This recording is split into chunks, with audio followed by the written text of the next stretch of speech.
Monday! Yes, Chris Sarr, 15-minute pre-show. You know, I had a choice of two things to do tonight. I could have shaven this beard off, which I've been meaning to do because it's driving me nuts. Or I could have chosen to watch WandaVision, which clearly I did decide to do. T-Bone! T-Bone will be joining us in about 13 minutes. T-Bone Erickson. So WandaVision, which Chris Sarr has never seen, really took an epic turn today. This is going to be a completely no-spoiler discussion of WandaVision, but man, it went epic.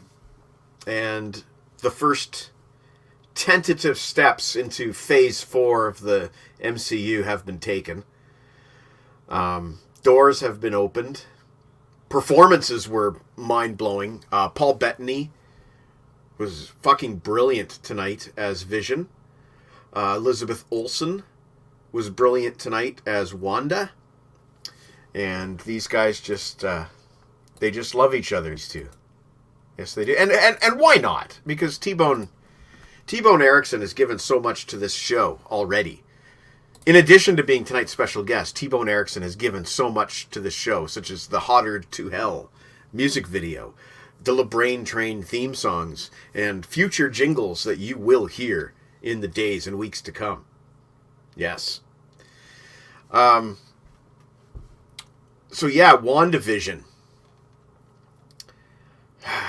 Without going into spoilers, things are unfolding. I believe there's still a lot more to unfold. I'm keeping my eyes on Agnes, and you'll see why in this episode. She appears to be different from everyone else in a interesting way. So, keeping our eyes on Agnes. But we'll see. We shall see. No spoilers. Chris Sarr loves the balls. You know what? We have time. We have time. Why don't we play Balls of Steel? Why don't we? We have time. Chris Sarr wants to hear Balls of Steel. Let's do it. Balls of Steel by Current River. On the LeBrain Train. All right. Well, his blood runs cold, and he doesn't feel many legends told of his balls of steel. You better listen up.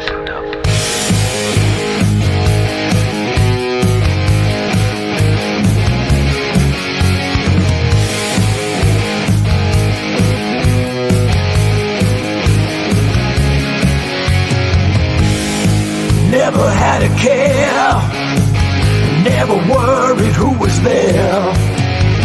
He just looked you in the eye, and like a tiger hunting prey, now he decides,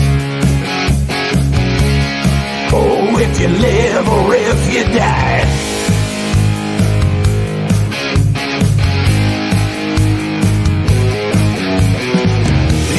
Try to run, but there's no place to hide.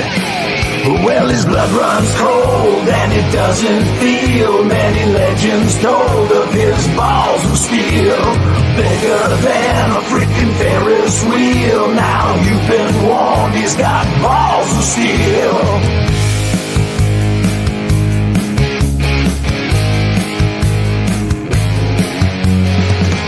He's a little bit insane. Don't give a shit's his middle name. When he's got you in his sights, that's when you must wisely choose your demise. Oh, do you flee or do you fight?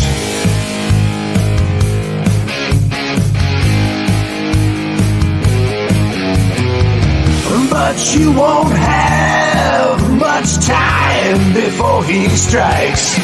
Because his blood runs cold and it doesn't feel. Many legends told of his balls of steel, bigger than a freaking Ferris wheel. Now you've been warned, he's got balls of steel.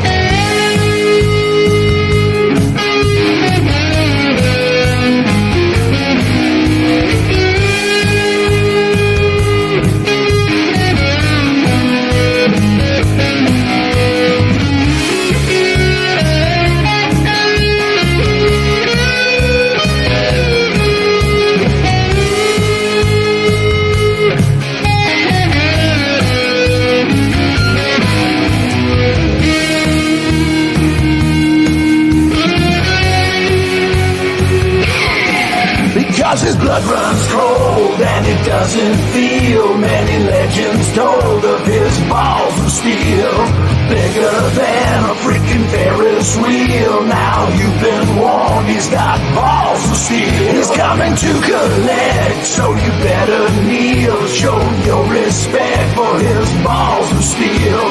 They play a tune like a glockenspiel. Nothing he can't do with his balls of steel. His blood runs cold and it doesn't feel. Many legends told of his balls of steel, bigger than a freaking Ferris wheel. Now you've been warned, he's got balls of steel.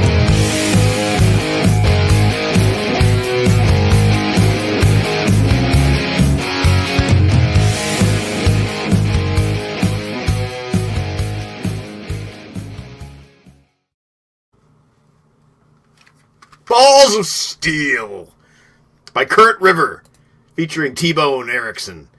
And yeah, when T-Bone comes on, we will talk about that song, for sure. Before I bring on our first co-host, guest of the evening, we'll do the quick drink sponsor. This is a Columbia by Nespresso.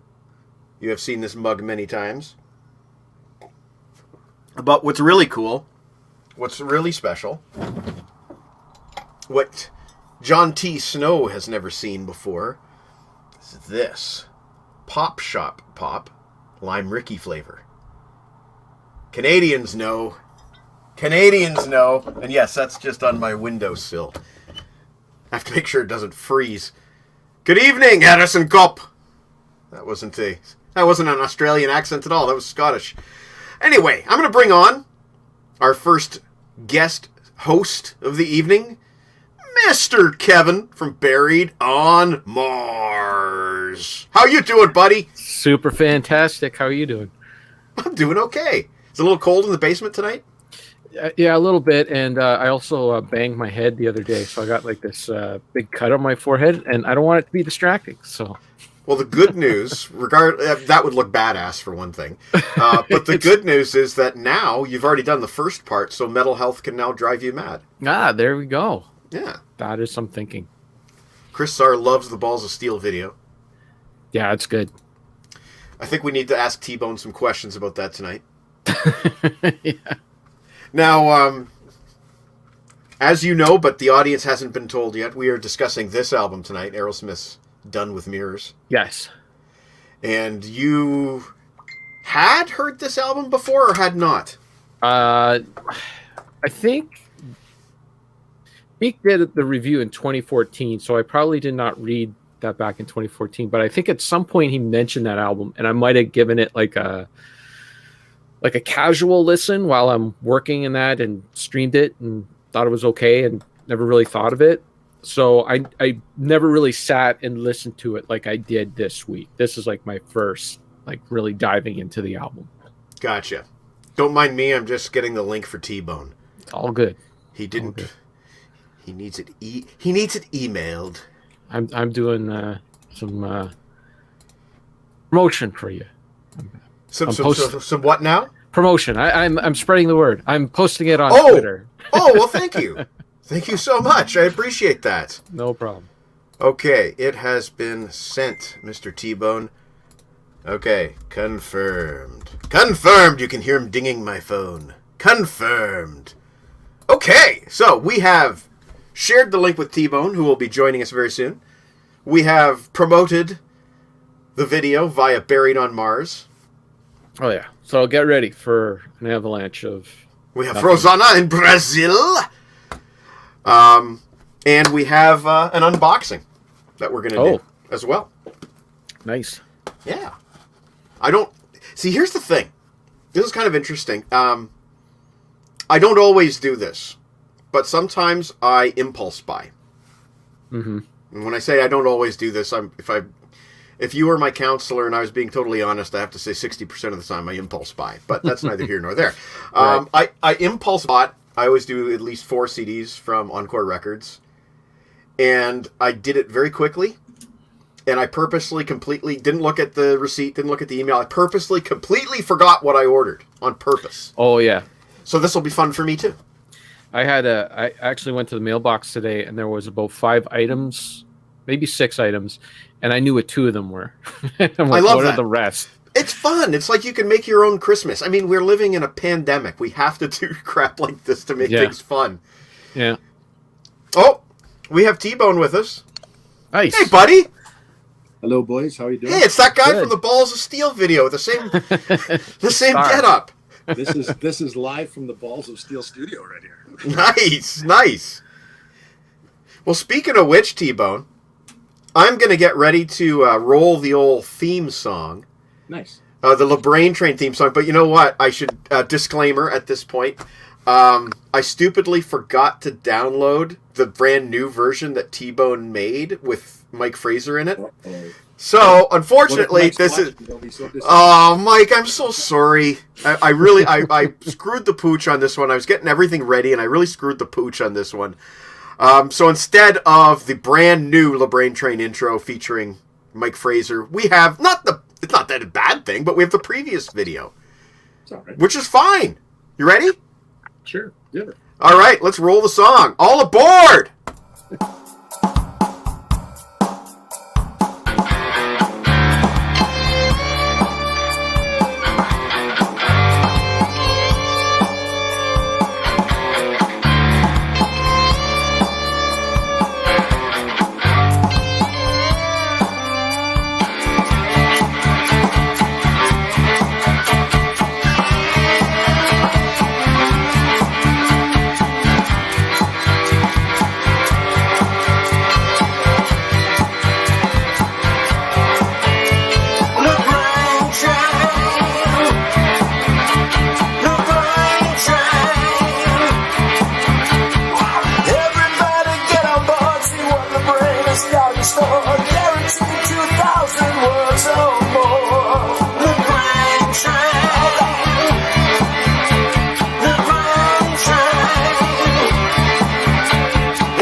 Ticket to anywhere and a glazed donut to go.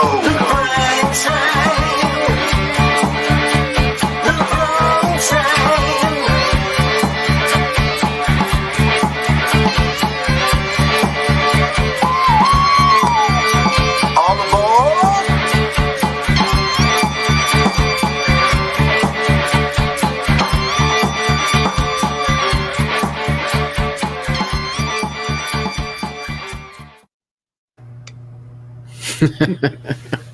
Hey, Meat, how you doing? Hey, how's it How's going? I see you have your safety gear, your nighttime reflective safety gear on again.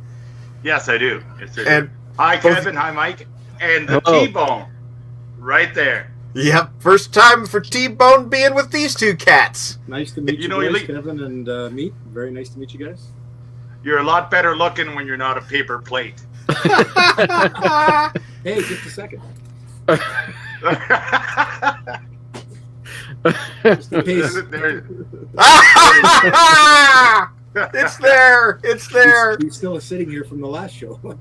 That's funny. So we are just, ironically, we're waiting on the arrival of Deke, who basically set this whole thing up. He must be doing a dramatic entrance or something. Something Can you hear like me that. fine? And we're also waiting on the arrival of my mother. Maybe I should give my mom a quick call and tell her I told her to wait until everybody was here, but if Deke's going to be a bit, maybe I'll just give her a call and tell her to come on. So, Mike, Deke threatened to beat you up when you called your mom? What? No. This will all make sense shortly. Oh, there's okay. Deke. There's Deke. Okay. Hello. Is my audio fine?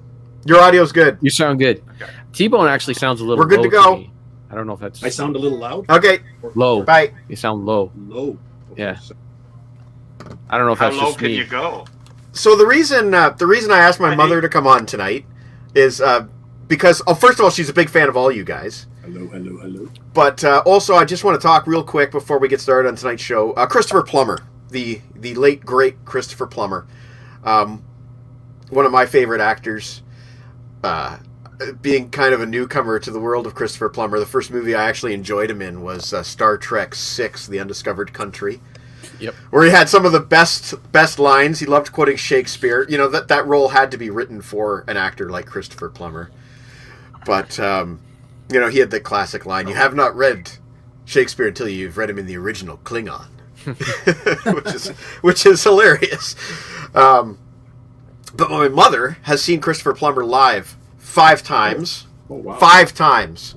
And she is on her way. Her device she needs to connect her microphone and camera. But she is on her way, and she's going to tell us which 5 plays she has seen Christopher Plummer in.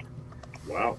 Well, the cool thing about his appearance in Star Trek VI was that was the first time they actually showed a different looking Klingon. Like Correct. before that, Klingons were very cookie cutter. They all had like the same look, Correct. even in The Next Generation. And that one, he was completely bald and had an eye patch and stood out. It was very distinct, you know. Yeah. I believe, if I remember the story correctly, that was his idea. The first bald Klingon. I know, Deke, this is all just Greek to you right now. A Klingon, you know the guys with the lumpy heads? Oh, come on, man. I know some of it, but not all. Well, anyways, one of my favorite Klingons from the movie era is definitely Christopher Plummer as, God, what was his name? General Chang was his name. And he really had a hard-on for hating Captain Kirk right from the very beginning of that movie, where he just goes right up to him face to face and, I've so wanted to meet you, warrior to warrior.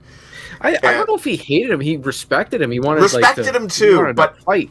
I think he hated the Federation that he represented. Yeah. Here's my mother. So, without further ado, she's wanted to meet all you guys for a long time. Here's my mom. Hello. Oh, we're having issues. Almost here. The Wi-Fi is not good in... We can hear you, but you're not moving. Yeah, my Wi-Fi is not the best either, but anyway, we'll get through this. This little stunt may have backfired. Uh-oh. Well, this might not... She may not have the... For God's sakes, Mike, beam up your mom. She was on the New Year's Eve show. Oh, yeah, she was. She was. I don't know what's going on here. Well, there She is, moved. but she's in I don't know freezing what... mode. Yeah. I can hear... Why don't we do? We might have do it on to... the phone? Okay, I'll call you right now. Okay, so we're going to do this There in you go. audio. We're going Okay. back. We're going back to the very early days of this show when we used to actually have guests on by phone.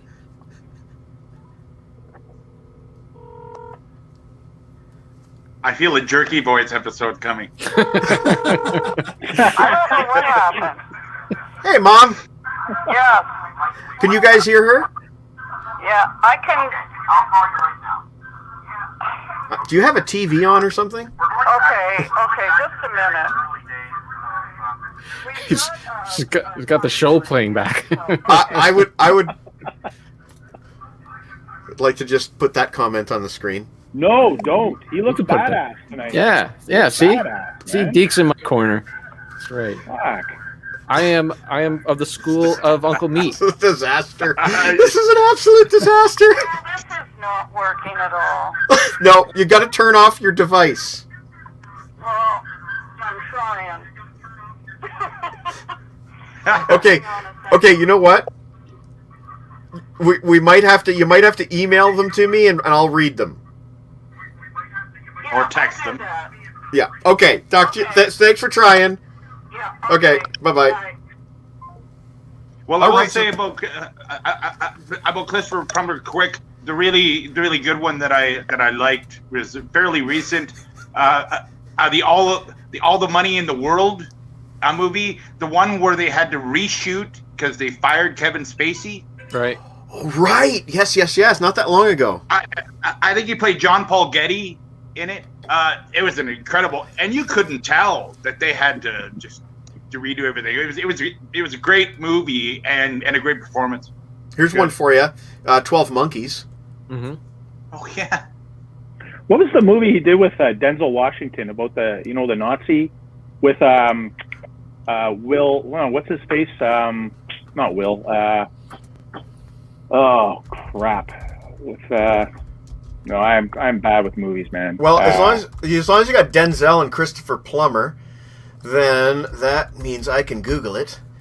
And it looks like Inside Man from 2006, directed by Spike Oh Lee. yeah, that's a great movie. I forgot all Who's about the other that. guy that was in it? The other guy Jodie was Foster was in it. Hold Yeah. on, I got the Oh, Wikipedia. Clive Owen. There you Yeah, go. Clive that's Owen. the guy. Clive Owen. Yeah, Yeah. that was Willem- a good movie. Great movie. Willem Love that Dafoe. movie. So Love there you that go. movie. I like that one. And 1 year ago or just over, Knives Out. Yeah, that's right. That's right. Rob is saying Bank Heist. Is that one? That's Okay. the Inside Man movie, I think. Okay. Yeah. Okay. I think. Yeah, so when my mom emails me this list, I'll read it at some point in the show. It doesn't have to be right now. But why don't we just, real quick... Hey, T-Bone, how are you doing tonight, buddy? Oh, he's on mute. T-Bone's on mute. There you go. I got a brand new iPad, and I didn't set up Facebook, so then I realized I didn't have Messenger. Gotcha. So then I realized I couldn't tie into the link you sent me, so that's why I had you email it to me. And I'm not actually sure if I'm talking to you guys through my mic right now. Tap on the mic. I can. Can you guys Yeah, hear that? yeah. Yeah. Yeah, come to Yeah. Okay. My hair looks funky. Get a tooth. Just bragging about your hair all the time, man. Yeah. Yeah. That- Such a girl. Okay, yeah. Like I said, I wanted to either shave or watch WandaVision tonight, and I chose WandaVision. But anyway, so T-Bone, you've chosen Aerosmith's Done With Mirrors as the album we're going to talk about tonight. But before, oh yeah, there he goes. I'm sporting Van Halen tonight. Deke's got Kiss. Meat is always safety first. I'm wearing always- an orange shirt that is faded that has Kurt Vonnegut on it. Meat is a jogger, and you've got Back to the Future. Kurt Vonnegut. This Kurt is Back Vonnegut. to the Vacation. It's Oh. like Back to the Future, but the vacation. Nice. Bill, he's obsessed with me, you know? Before we go into Done With Mirrors, Holy shit. I want to just quickly. We always do this near the top of the show, but we're going to do the unboxing. And T-Bone, you got a beer ready to decan? I got a beer ready too. Okay, so why don't we do the beer the decannings? Kiss. There's a Kiss. So we have Firehouse Ale. Is that by? That's nice. Lake of the Woods Brewery in Kenora, near the border of Ontario and Manitoba. That's not I the have same one here. people that got you. That did Oh. your. No, I had don't to think get you this. can This read came. this. This came today at the last minute. Had it delivered. Oh wow! What about what you got? Meats? Serious. Pompous ass Hang on. That's from great. Great Lakes. Pompous ass from Great Lakes Brewery. Okay. Not that one. That's awesome. That's awesome.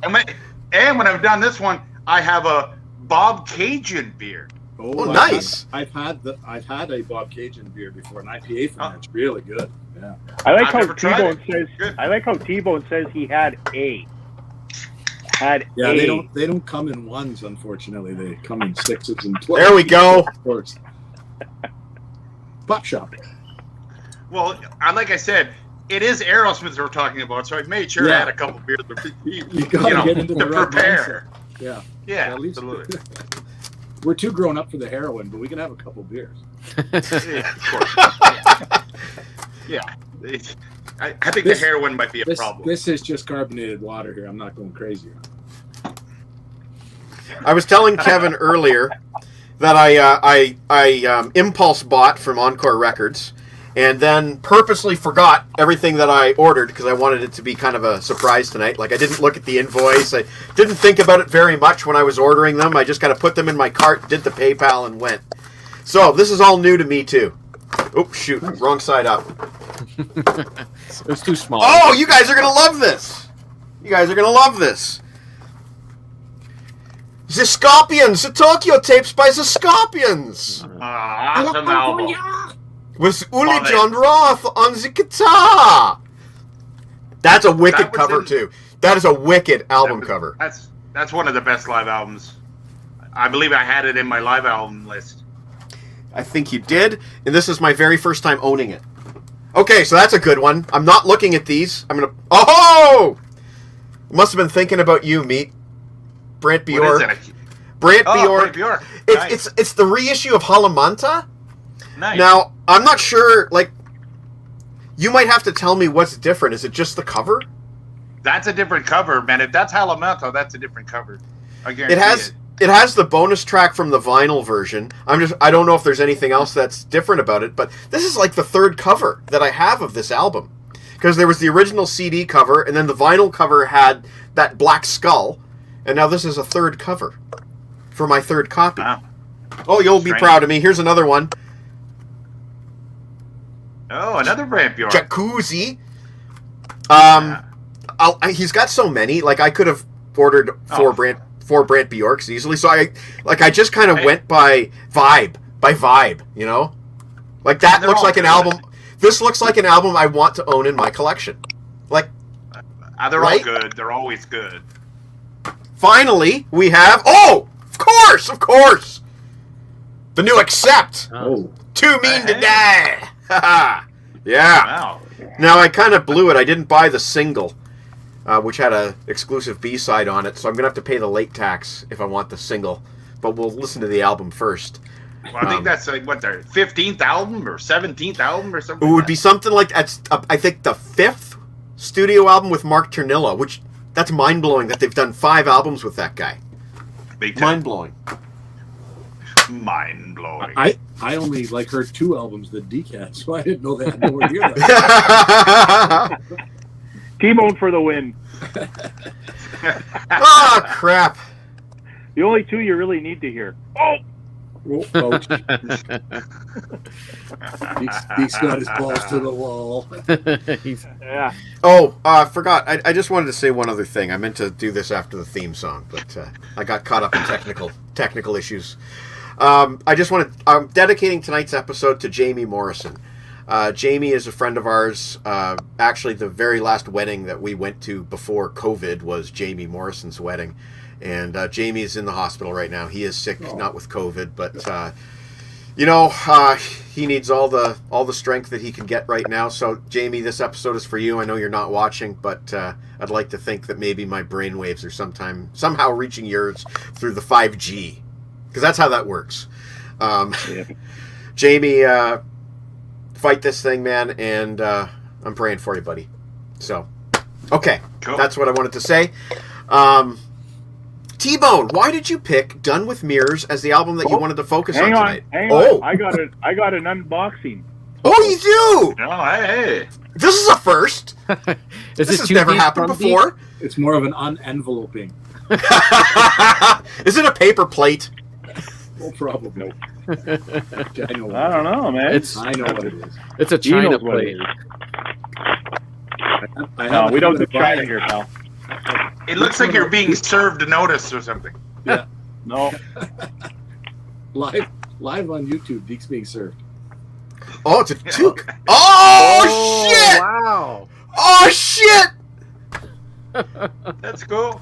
Hang on. I'll be right back. I feel left out here. Hang on. Oh, we just lost Mike. So, Yeah, I have a bad shows- habit of Wow. when I buy Deke presents for special occasions, they're always about 3 or 4 weeks late. You just So that knocked was- LaFrain that right was- out of the out of view. That was this Christmas. Uh-oh. Oh, he's wearing a hat. Bad hair night solved. Well, it's a little late. We all saw it. I also just turned the furnace off because there's a vent right over my head, and I don't want to get the sweats. So Yes. okay, we're ready to rock. Are we doing That's Done cool. for Years now? Well, maybe just tell me real quick. Was that a gift from somebody, or did you make that yourself? Get that made yourself? That guy who's It decanting there. was a gift from me. Oh, nice, It was a very late Yes. Christmas. nice. Oh, that's cool. Note to you guys: when you order something custom from overseas, order it like the year before you actually need it. Yeah. Well, right now, yeah. I ordered it like late October. It showed up at the end of January. oh wow. Or Mitch, mid-January or something. Mitch better late than LaFawn never, just pal. Mitch LaFawn just sent me an email about Japanese imports that like crazy. Everything but high end shipping has been ceased between Japan and Canada right now. Oh, really? So yeah. Wow. Who told Well, you? anyway, so no Japanese imports for Mike for a while. So yeah, let's start with the first question I had for T-Bone was why Done with Mirrors? Like this is the first time that you've picked the album. Last time you were on Deke picked David Lee Roth's Skyscraper, which I was all gung ho for. But you picked this time and you picked Done with Mirrors. Why? I don't know. Maybe because I know you guys are just so well versed on just about every other album. This seemed like one that might level the playing field for me a little bit. And Deke and I love this album, and Right. I've seen some of the back and forth commentary on the blogs and stuff. So it just seemed like kind of Yeah. kind of fun controversy, like Deke. all in good fun. Fake news, Deke. Fake news. I No, like the man. way Deke- I copy and pasted back 6 years on your blog, man. that's what Fake I was gonna news. say. That's not fake news, man. That was copy and Every paste. single different review. Yeah, that was So- like Radical left media. that was like the mainstream media pulling up those old Trump tweets. Gaslighting. I'm the Fox News of WordPress, man. So Mike, Soy boy. is today So, a one, I got a 1-star thought. day or a 4-star day? Like before we get into the actual album, because I guess we're going song by song. Is that correct? Correct. We're going to start with Okay. track one. Okay.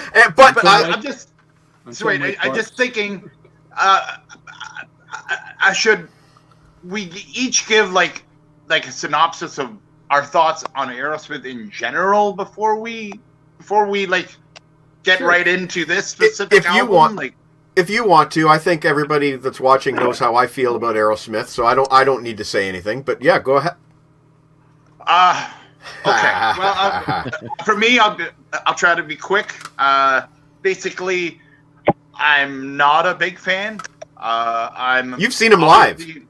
Yeah. I'm obviously more of a fan of their earlier stuff, and not a fan of really anything from Permanent Vacation up when it comes right down to it.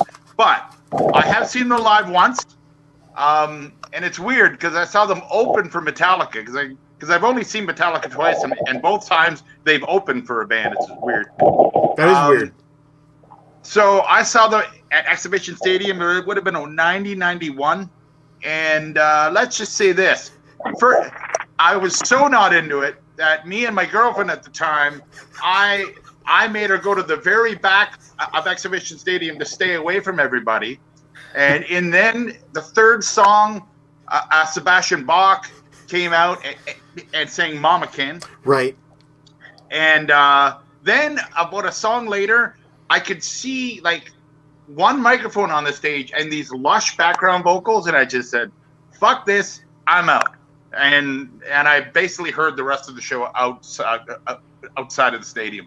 So that's pretty much my idea of Aerosmith. Like when it comes right down to it, I have two favorite songs by Aerosmith that like if someone asked me, I'd say Lightning Strikes, which I really like that song, and Living on a Prayer, which I actually love that song. But Okay. it is what it is. It was very interesting to almost listen. I mean, other than the first song, I hadn't heard any of the song. Deke, that's a Creatures of the Night with Vinnie Vincent shirt. Sure is, buddy. Is that the tour that Meat saw? I saw that too. Yeah. Well, That's cool. Well, at the time, I didn't realize it was Vinnie Vincent. I thought it was Ace Frehley because I was like 14 years old and couldn't see close enough. Now, Deke, you are aware that we cannot see your face, right?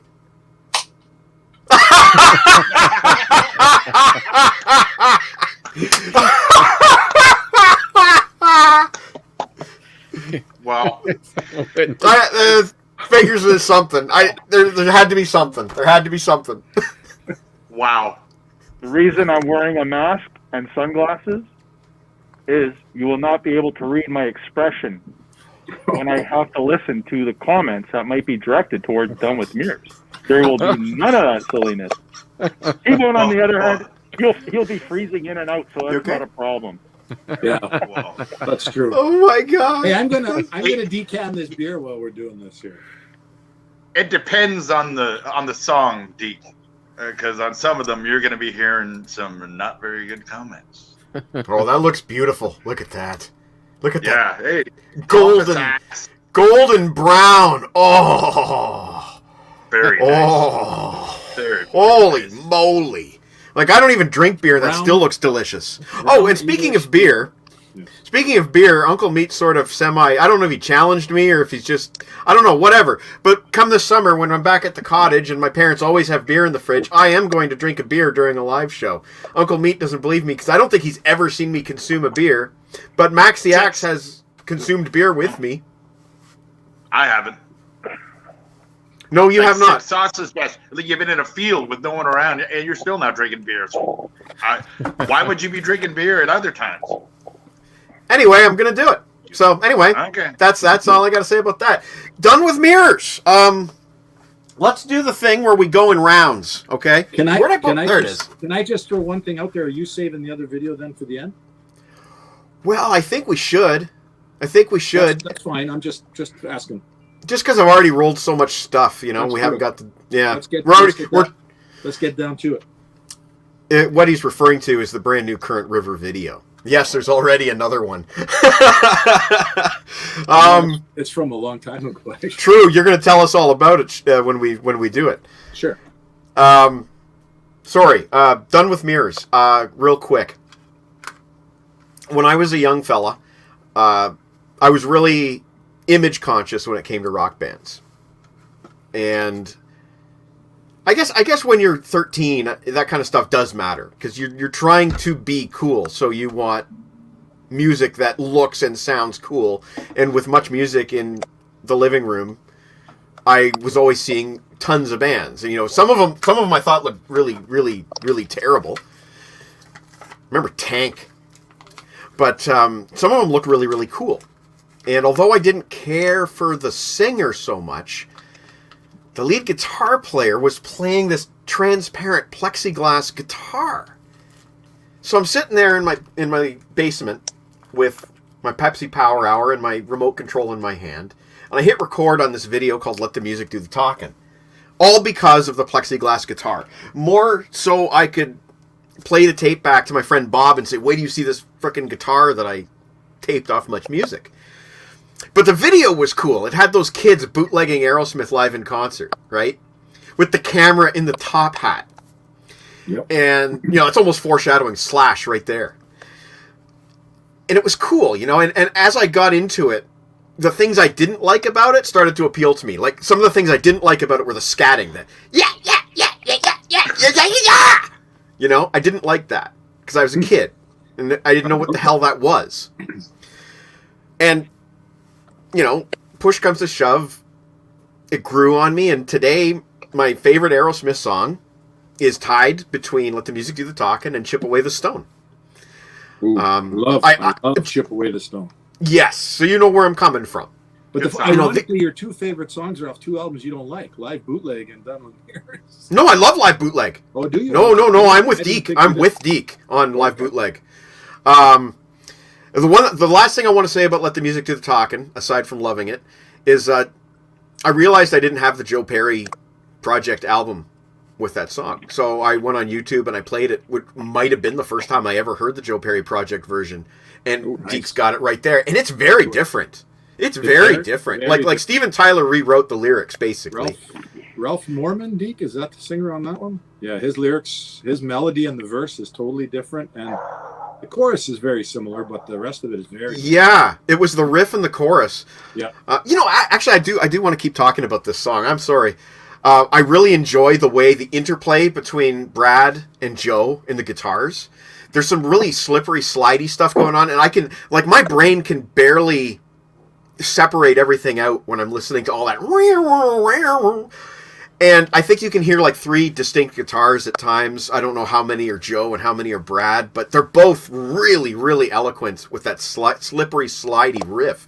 It's such a brilliant riff. Yeah, I guess that's all I wanted to say. So yeah, like coming right off the first track, Let the Music Do the Talking. Like we're talking about my favorite Aerosmith song. So that might be a problem when it comes to long-term storytelling. But let's go over to Kevin and hear what you have to say. Okay, so I'm just talking about the first song? Yeah, we're going to go in rounds. We're going to go in rounds. Well, first, let me just say, T-Bone, it's great to talk to you finally. And likewise. You're hitting home runs with these music videos and songs. Yeah. I'm sure. serious. If not 20 minutes goes by in this house where I don't just say LeBrain shrinking, I get up in the morning and I'm like LeBrain shrinking. No, all the time. I'm so sorry. All the time. Yeah, me too. I am too. In my head. I'm in the shower. LeBrain shrinking. It just. I have to say it. Thank you. That's really nice of you to say. It's infectious. So you're hitting home runs. Okay. So for Let the Music Do the Talking.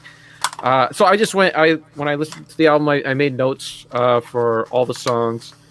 This one was the most memorable, and it's my favorite song on the album.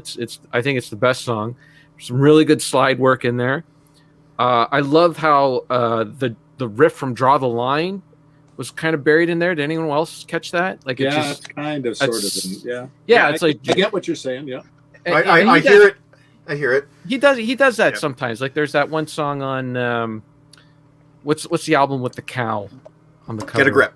Get a grip. Yeah, like he breaks into yeah, that riff. Mm-hmm. Walk This Way. He breaks into Walk This Way. So I guess I don't know if that's like I'm not the biggest Aerosmith fan. Like I don't know all the albums inside and out. I do love Toys in the Attic and Rocks. Yes. And Deke turned me on to Rockin' a Hard Place. So those are really the three albums that I know the best. So this was basically my first time listening to this, and that's all I got to say about that song. I think it's great. I think it's a solid tune. Yeah. Nice. Yeah. Fair. Am I next? On my screen, I'm next. Am I next? Okay. Mm-hmm. So I'm curious because I think this is probably relevant for people's opinion. Like, when did each of you get exposed to or really listen to Aerosmith? Like 12 years old. Mike, 13. starting you. No, but like what year? What era? 84, 85. Okay, so around the time of this album when it came out. Yeah, when Much Music started spinning that video. For me, it was the later 70s because I was probably about 10 years old, and my dad had the album. I think he had Toys in the Attic. Okay. Kevin, I'm assuming you got into a little later. Yeah, Love in the Elevator, I believe, was the first song that I saw. Like I saw a video of it on, I think, Video Hits Top 10. And then Pump album. We got Much Music in like 1992, and they played all those Get a Grip videos over and over again. So that was really my intro. I'm not saying I liked it or not. Maybe it's less relevant than I thought. I like Deke and I. We actually waited for this album to come out, so we right. Like there was a lot of hype about Joe Perry and Brad Whitford, being back in the band. So and we were about 18 Deke at the time, and there was so much music coming out where everybody had big hair and big polished sound on their records. Plus and Ed this Templeman came out was and was producing like it.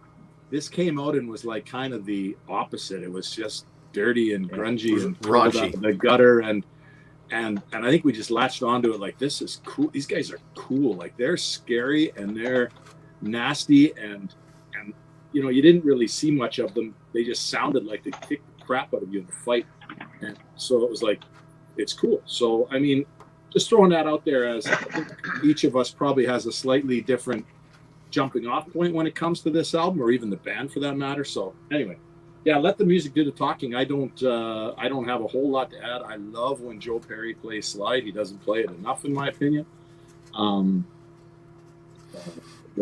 There's one other song on the album, at least that I can think of off the top of my head right now, where there's slide. We'll get to that. And but yeah, his slide playing is awesome. I far enjoy this song compared to the original. Like, nothing against the original, but this song blows it out of the water. This should have been the original. It does. And, yeah, I don't know. You guys have already. This one's probably the easiest one to talk about because it's already a lot of love for it. So yeah, I don't have much to add. Okay, well, meet. What do you've been familiar with that song since it came out? Yeah, I honestly did not know that it was a Joe Perry project song first. I've heard this song a lot, and I really, really like it. When I was given the idea, hey, it's going to be on Undone with Mirrors. At the time, I didn't know that. I didn't know that Let the Music Do the Talking was even on the album. It's like, oh, okay, cool. It's a good way to start. I really like the song in every way. I just did a last listen to the album like an hour ago on headphones, and really enjoyed that last song. And I'll even say this: I believe that there is no Aerosmith without. Sorry, that there is no Guns N' Roses without Aerosmith. Oh now, yeah, no, that's impossible. 100%. That's not necessarily a compliment to me, because I fucking hate Guns N' Roses. That's true. That's true. He does. He But does. You're not wrong though. And I'm going to say this: Let the Music Do the Talking is better than any Guns N' Roses song, period.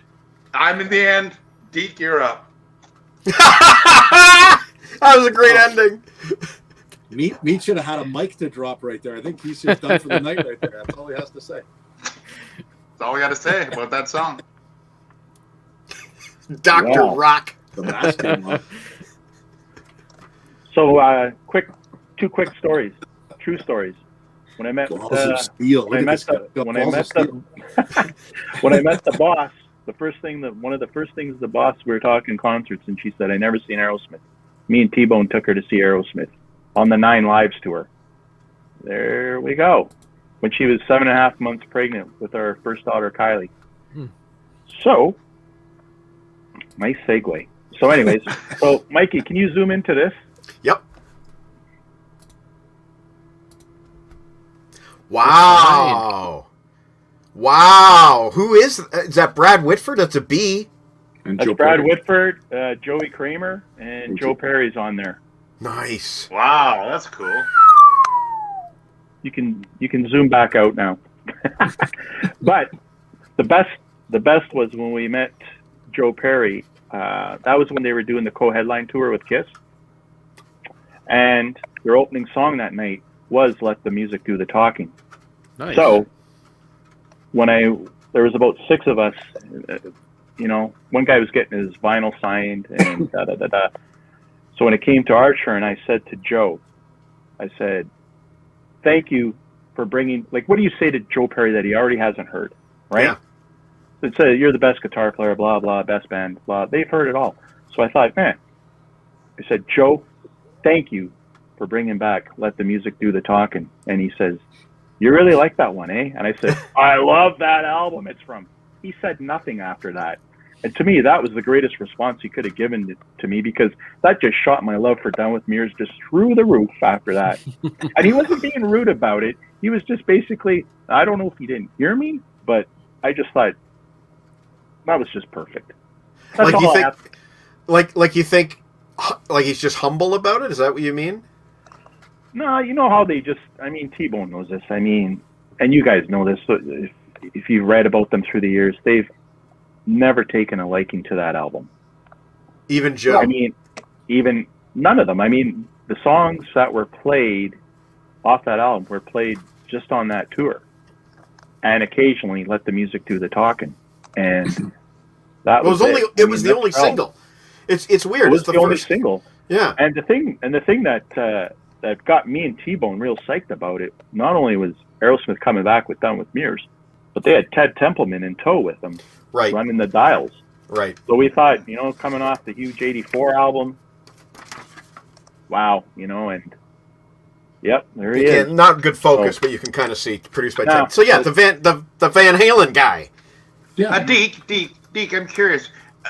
You guys were really waiting for this album. So, Yeah. so how into Rock and a Hard Place were you?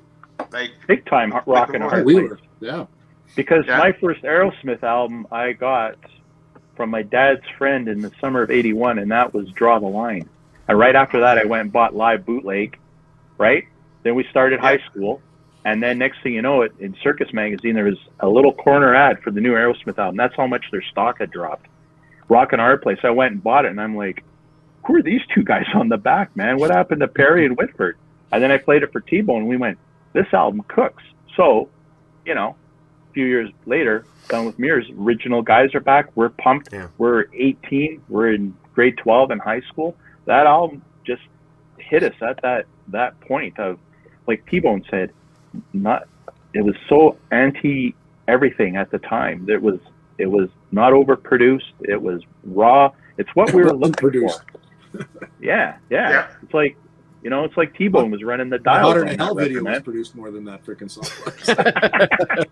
So yeah, so you know what? For that album, that's just where it is for us. I mean, I get it. I mean, everybody's like, you know, but for us, it's just where we were, or our heads were at in '85, and it just, and here we are in 2021, still feeling the same way about a record that means a lot to us. I mean, it gets trashed. I mean, Joe Perry has nothing to say about it, man. Fact. Yeah. But you know what? it doesn't. Me and T-Bone, we could probably write a book on the discussions we've had on this record. Oh, love, yeah. I mean, it has as much to do with when we heard it. Like, if I only heard it for the first time today, who knows what my opinion of it would be? You know what I mean? But we were very impressionable. We latched onto this thing. There was a rebellious thing to it, and it's still a go-to between that, Toys in the Attic, and Rocks, and this album. Those are the three most likely Aerosmith albums that I will put on. I don't listen to music, obviously, these days as nearly as much as you guys do, and I wish I did. But, you know, that says a lot, because I'm not just spouting off about this record because I'm trying to be a shit disturber here. Like, I listen. This is one of the few records I've actually owned on vinyl now, as I've tried to kind of slowly get back into buying vinyl. And no, it's a go-to for me. So I really enjoy it. Anyway, I'm just gonna quickly take a request here. Oh wait, he wants it in the next close-up. Okay, hang on. 3D also. Okay. Oh shit, wrong guy. Okay, you do it. I can do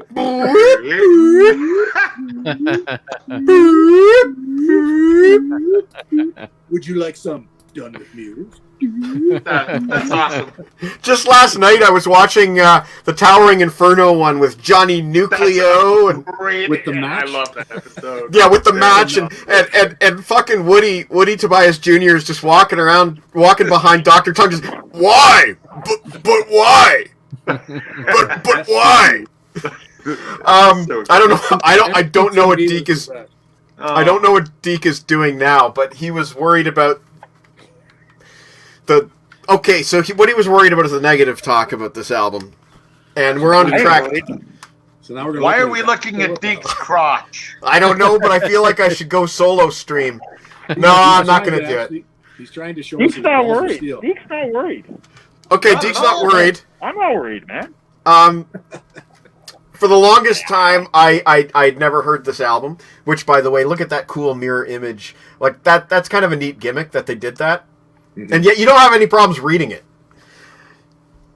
The next track I heard off this album actually was the second track called "My Fist Your Face," and that was on, I think, the Eat the Rich CD single. Maybe somebody can Google that. But I believe it was one of the tracks on the Eat the Rich CD single. And I bought the CD single not knowing the song and hoping it was a B-side, but then found out later that it was on an album. So that single, which again, it may have been Eat the Rich, was actually the very first single that I ever sold back to a store. And I felt kind of weird about it because I'd never done it before. But I felt like I didn't need it anymore because once I had Done With Mirrors, I didn't need that single anymore. And the way I got Done With Mirrors is kind of fucked up. This is not my original Done With Mirrors, by the way. But the way I got Done With Mirrors was kind of fucked up. I was dating this girl in 1994 who liked Aerosmith, but I guess she was given the wrong CD. She wanted to Get a Grip and got Done With Mirrors or something like that. But after we broke up, her little brother and I were still pretty good friends, and he stole the CD from her collection and gave it to me. That's a good kid. So that is not this copy of Done With Mirrors. I did return that other copy of Done With Mirrors, but I waited like a year and a half to return it. So I don't have anything to say about My Fist Your Face. It's a good rocker, it's got it's a decent riff. It's got a decent verses. The chorus is nothing to write home about. It sounds like a song that you could say it's My Fist Your Face. It has that kind of punch to it. Hey, Mike Slayan, how you doing tonight, buddy? So yeah, I don't know, I'm not gonna trash the song. To me, it's just it is a B-side to me. It's just meh. Over to you. Okay, well, I would say I liked it a little more than Mike. I think this is the second best song on the album. Well, yeah, I might agree with you. Which I was going to say might not be saying much, but I really liked all the guitar riffs in this one. I don't know if I cared too much what Steven Tyler was doing in the song. It kind of started off with like this no more vibe. I felt like, and then it kind of just went into a different direction. But I thought Joe Perry's playing was just great on this one. So I still enjoyed the song a lot. That's all I got to say. And the guy who's supposed to throw over to you, T-Bone, is that's left. Over to you, T-Bone. Just doing a gen check. I'm going to go out on a limb here, and this is going to be the first part of the show where everybody's thinking, what? I'm going to go out on a limb and say this is my favorite song from the album, actually. And this probably because Let the Music Do the Talking was kind of like a cover tune to Mike's putting this. No, that's not fair. That's cheating. Let the Music Do the Talking was kind of a partial cover tune. This was the first kind of new, completely original tune on the record. And the lyric, I love the lyrics on this song. Hey, reading the Templeman book and reading the Walk This Way book and stuff shed a lot of light on the lyrics. The lyrics are written about when Tyler, so I'm assuming it was just before this record. They first started to try and clean up just before this record. They at the time said they were clean when they did this record, but they were not clean. That was sort of a double entendre, that the mirrors that they were also done with were the mirrors that you would snort. Right. Yeah. So they were trying to say, yeah, we're done with the mirrors. But so the lyrics for this song, like East House, Pinball Wizard, Full Tilt Bozo Played, Second Floor Trekkie, making warp speed out the door. He was in boom. He nailed it. A rehab program in the McLean's Hospital outside of Boston, Massachusetts. Called and they had a building there called the East House.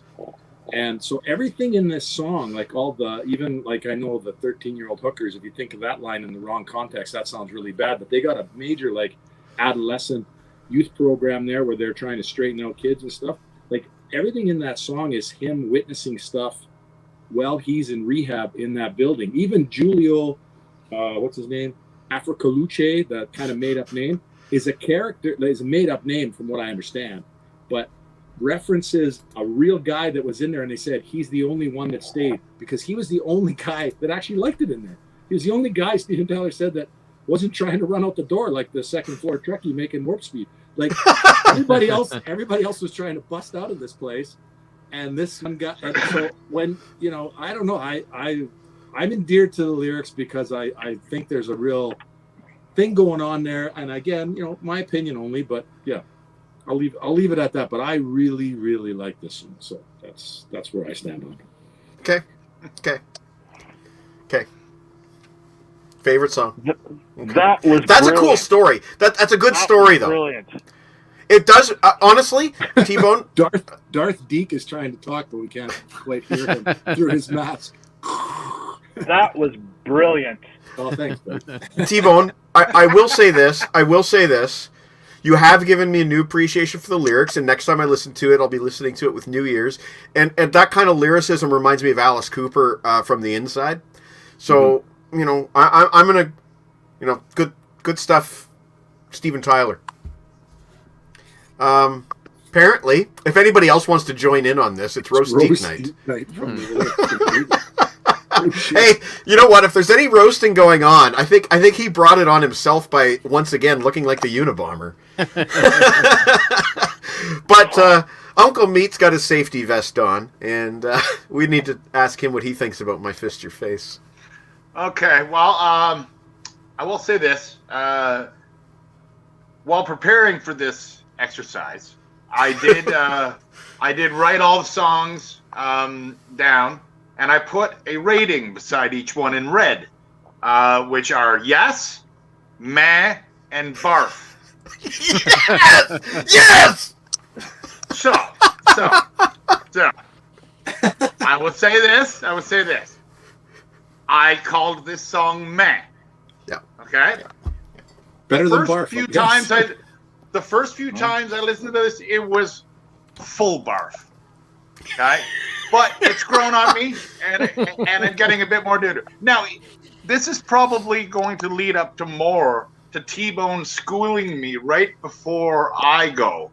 Because I was going to bring up, who the hell is that Julio Aponaraccio guy, or whatever, which I just got answered. Right. And I was also bringing up a line like, 13-year-old hookers, drag yourself right through the thorns, and you wonder why the man's outside your door. It just seemed very Steven Tyler to be talking about 13-year-old hookers. So, yeah. Let's just not even go there. But now I know the relevance. Now I know the relevance, which I didn't know. Again, right. I was schooled by T-Bone. Right. So, Deke is happy to hear I did not barf. It is a meh. All right, common knowledge. Yeah. Take that off when you're talking. It makes it easier for us to hear you. Sorry. Wait a second. There is one thing I wanted to say. I want to say this quickly, very quickly, because it's a meh. It is the beginning of a quote that I have from Rolling Stone magazine that is short, very short, and says, Aerosmith may be back in the saddle, but they clearly picked the wrong horse. Oh. That's clever. The wrong horse. It's coming. But it ain't this song.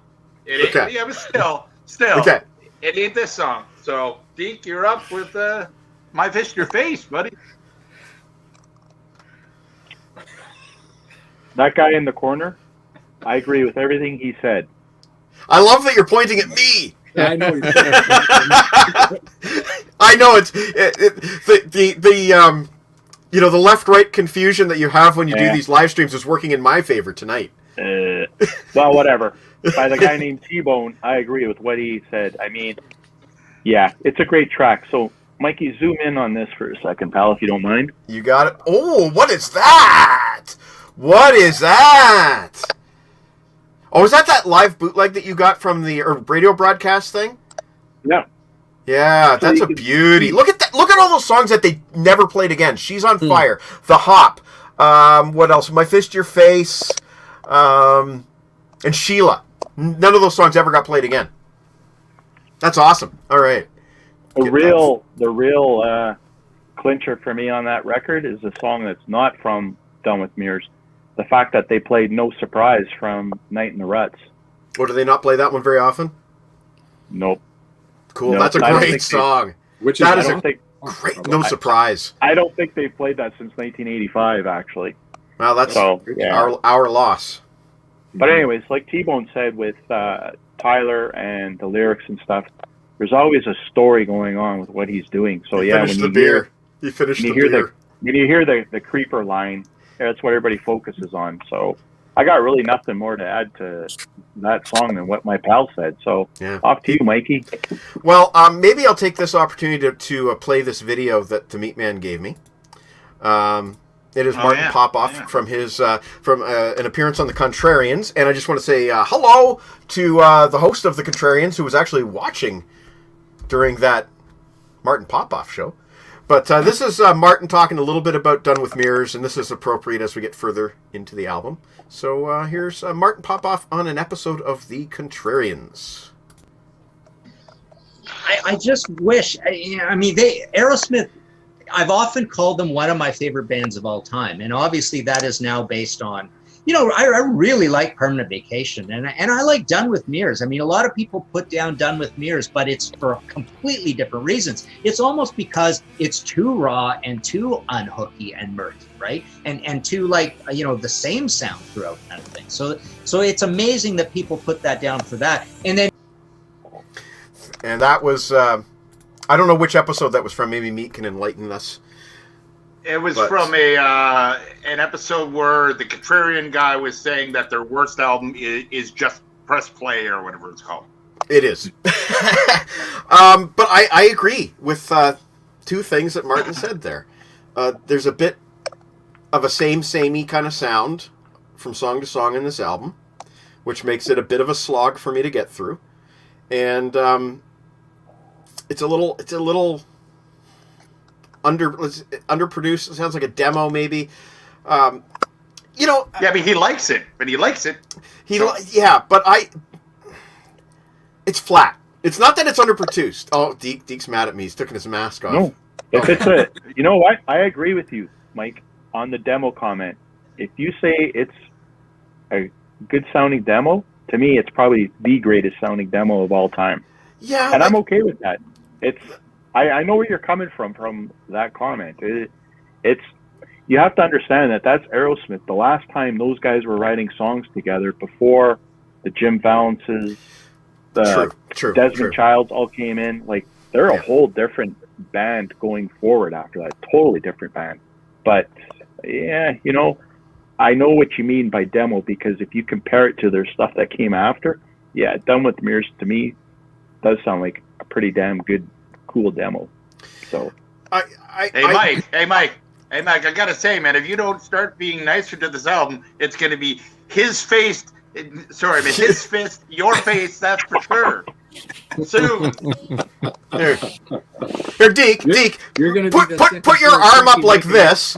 Put your arm up like this. Other arm. There we go. Does that look? Okay, so wow, you just blew the whole special effects budget right there. Right. Okay, so it's not. That's not what I dislike. It's not that it sounds like a demo. That's something I dislike because I love a lot of things that sound like demos. Hell, I love a lot of demos. It sounds flat, and I don't know if that was the cocaine or what. Ted Templeman was as messed up as they were at that time. Right. Ted's book, yeah. And it kind of reminds me of certain albums that I've heard other artists say, well, the producer was coked out of his head, and the album ends up kind of flat, kind of dry, kind of. Anyway, shame on you. It's funky. Yeah. Shame That's all. on you, That's it. baby. That's one thing I got to say about it, and the other thing I got to say about it is I like the line where Steven Tyler goes, Joe Perry, ooh, Mr. Style, or whatever he calls him, Mr. Style or Mr. Smooth or. Joe Perry gets a few shout-outs. I love when they do Joe Perry shout-outs, and then there's another song later on where he's talking about the boys from Aerosmith. I love shit like that. But like I would never listen to Shame on You if I was randomly picking Aerosmith songs out of my folder to play. It's funky. That's all I can say good about it. Sorry, Kevin. Yeah, I'm a little bit in the same boat as you, Mike. This was the first song where I was kind of like, okay, yeah, that was kind of meh. I like the shout out for Muddy Waters when he says "buzz a while." I didn't catch that at all. But that was pretty much it. Like it kind of sounds like a bluesy Muddy Waters style riff, and that's it. It was just kind of meh. This was the only one that was kind of take it or leave it. You know what? Can I just add one? I'm going to add one thing. The best thing about this album is Joey Kramer. His like whether he's doing that hard and fast, let the music do the talking kind of beat, or whether he's doing a more funky kind of beat. Joey Kramer owns this album. That's okay. He's a great drummer. Yeah, he is a great drummer. And when they did that bullshit thing a few years ago where they didn't want to play with him, rehearse with him, that pissed me off. Yeah, Joey Kramer, as far as I'm concerned, is as much the heart and soul of Aerosmith as the other guys. He's fucking brilliant. They've never had another drummer. And he takes so much shit and abuse from Steve Tyler, who's a wannabe drummer. His book made me upset. Yeah, his book made me upset. Like in the making of Pump, like I'm sure there's way worse stuff they didn't show, but even in that one, they're trying to keep it nice. Tyler's giving him a hard time all the time. When Joey Kramer, when in that video, the making of Pump, which incidentally featured last week's guest, Mike Fraser. Mm-hmm. Hi, Mike, if you're watching. A very young Mike Fraser. Yes.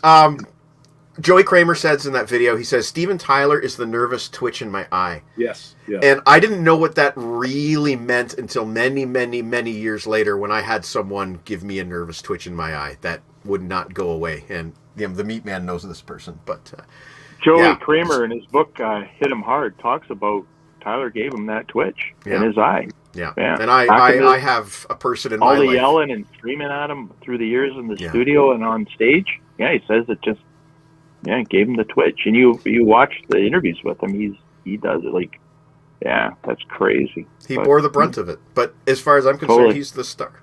Sorry, T-Bone. Sorry to interrupt, but as far as I'm concerned, Joey Kramer is the star. I hadn't started yet, but no, that's true. Actually, just to go on that a little further, I just watched the other night. After I'd watched the making of Pump, I saw another video, but it was only about a 20-minute video called "The Making of Music from Another Dimension," and they showed Tyler jamming on the drums with Joe Perry, and they're trying to put a demo together, I guess, and they don't have Kramer there. Yeah. And Tyler hears his drums start to drag, and he goes, "It's really hard coming out of that fill." He goes, "I'm never going to give Kramer shit again. I apologize to Joey Kramer." I mean, it was kind of, I mean, how many decades later is that? Yeah. But, for those of us that remember him giving him shit in the making of Pump many moons before that. But anyway, so Meat read a really nice review from Rolling Stone there. So I was going to read a Ultimate Classic Rock review. Don't let anybody tell you that Aerosmith's comeback started anywhere else but here. In a better world, this gloriously shambling collection of underrated gems would have brought them back to the top without synthesizers or outside writers. This was the last album they did without outside writers. This is all them, as stoned and coked out and heroined up as they might have been in all their glory. But anyway. I disagree with one thing in that quote. There are synthesizers. I'll get to that on the next song. Yeah, there is. All right, fair enough. But just to be, I'm just being. They're certainly not there in the kind of right. But I'm just trying to be factual. I just want to be factual. Like maybe the correct terminology that the writer should have used was prominent keyboards or synthesizers. Fair enough. We're not talking Jonathan Cain here. The other thing, no. But we'll get to this. I keep interrupting T-Bone. I'm just going to shut up and drink my pop shop.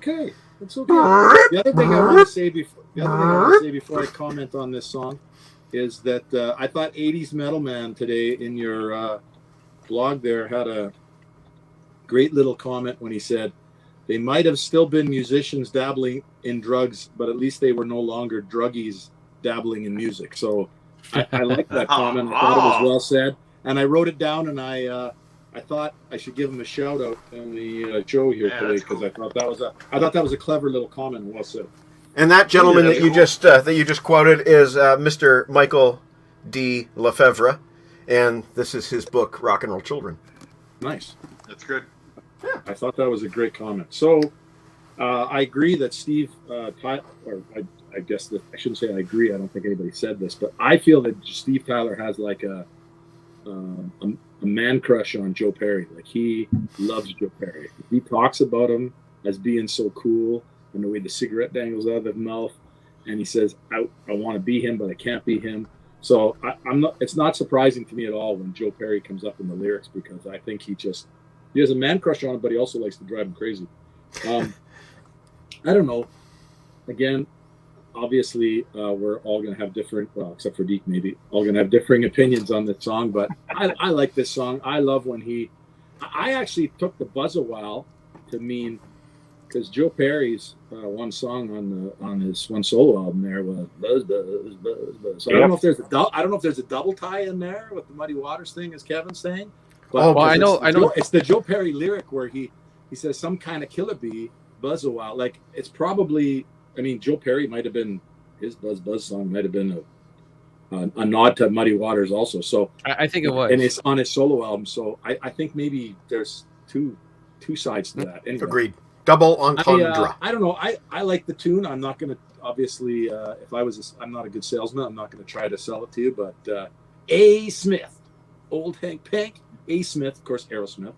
Pull it down, Nicholas. Who you going to spank? I don't know. That's just classic Steve Tyler, man. It is. Anyway, off to Meat. I think Meat's going to barf on the screen now. So. It's a good thing he's got his orange vest on. It's a great thing that he's got a safety vest on. Yes. It's funny. Okay, well, here we go. Like I said, I have a 3 rating system, which I've kind of altered on a few ratings, but you're wrong, actually. This is my 3rd favorite song on the album. Nice. Interesting. To me, it's groovy, it's funky.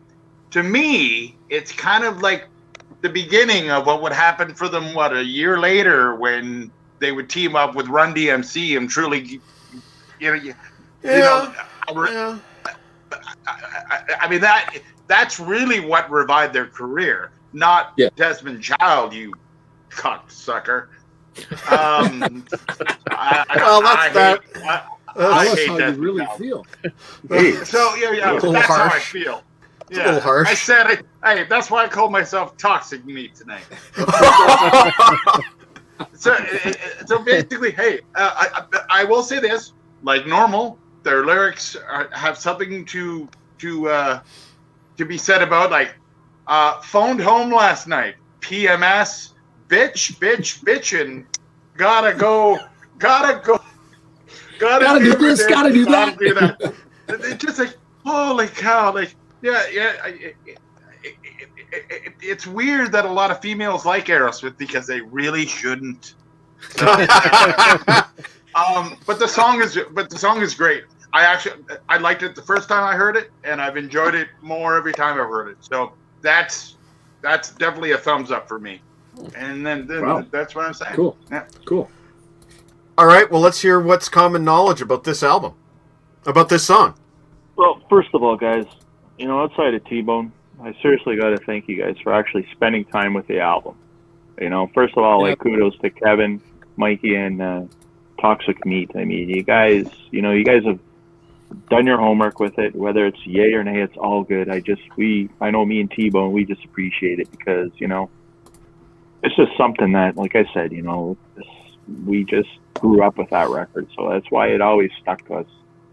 We always kind of dug those records that you could find that weren't the million jillion sellers, something you could gravitate towards a little more. That's probably why we like Rockin' a Hard Place and Done with Mirrors from Arrow, maybe a little bit more than obviously Aerosmith themselves, because those albums are just, there's some gold in them tracks, boys.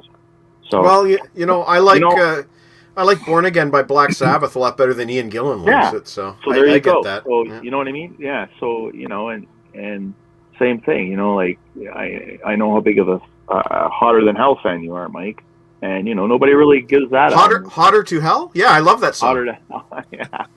But it's just like I'm not really going to add anything, because how I spun this week was, I knew my best pal since 1975 up there would be doing a shit ton of homework on these songs. I thought I would just take the week off and just spin the album a couple of times, listen to it, pull out some cheap props, and let him roll. Like, everything he's saying about it, I'm agreeing. So thanks, pal.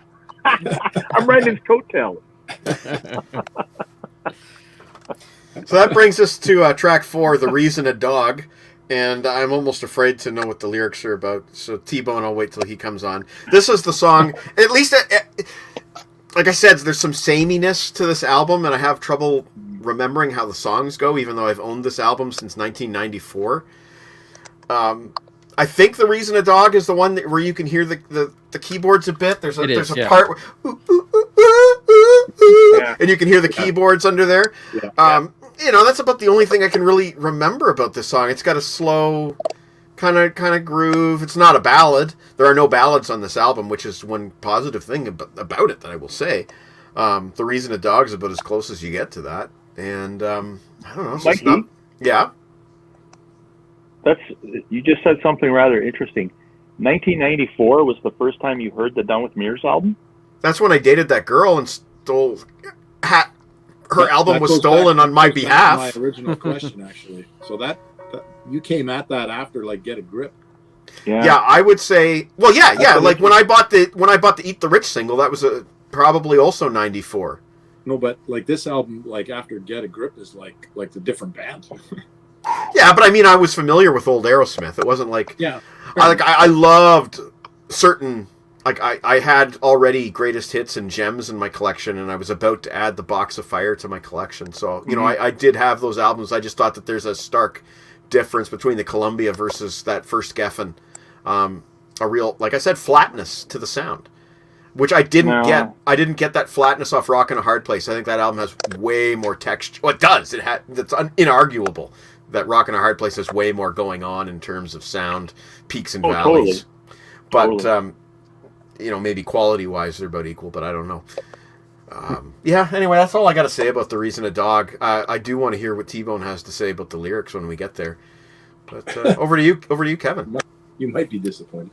I don't have the inside scoop on them all. I don't really have too much to add other than this was the synth song. I made a note of that. And this one sounded like a lot of the album sounds unfinished.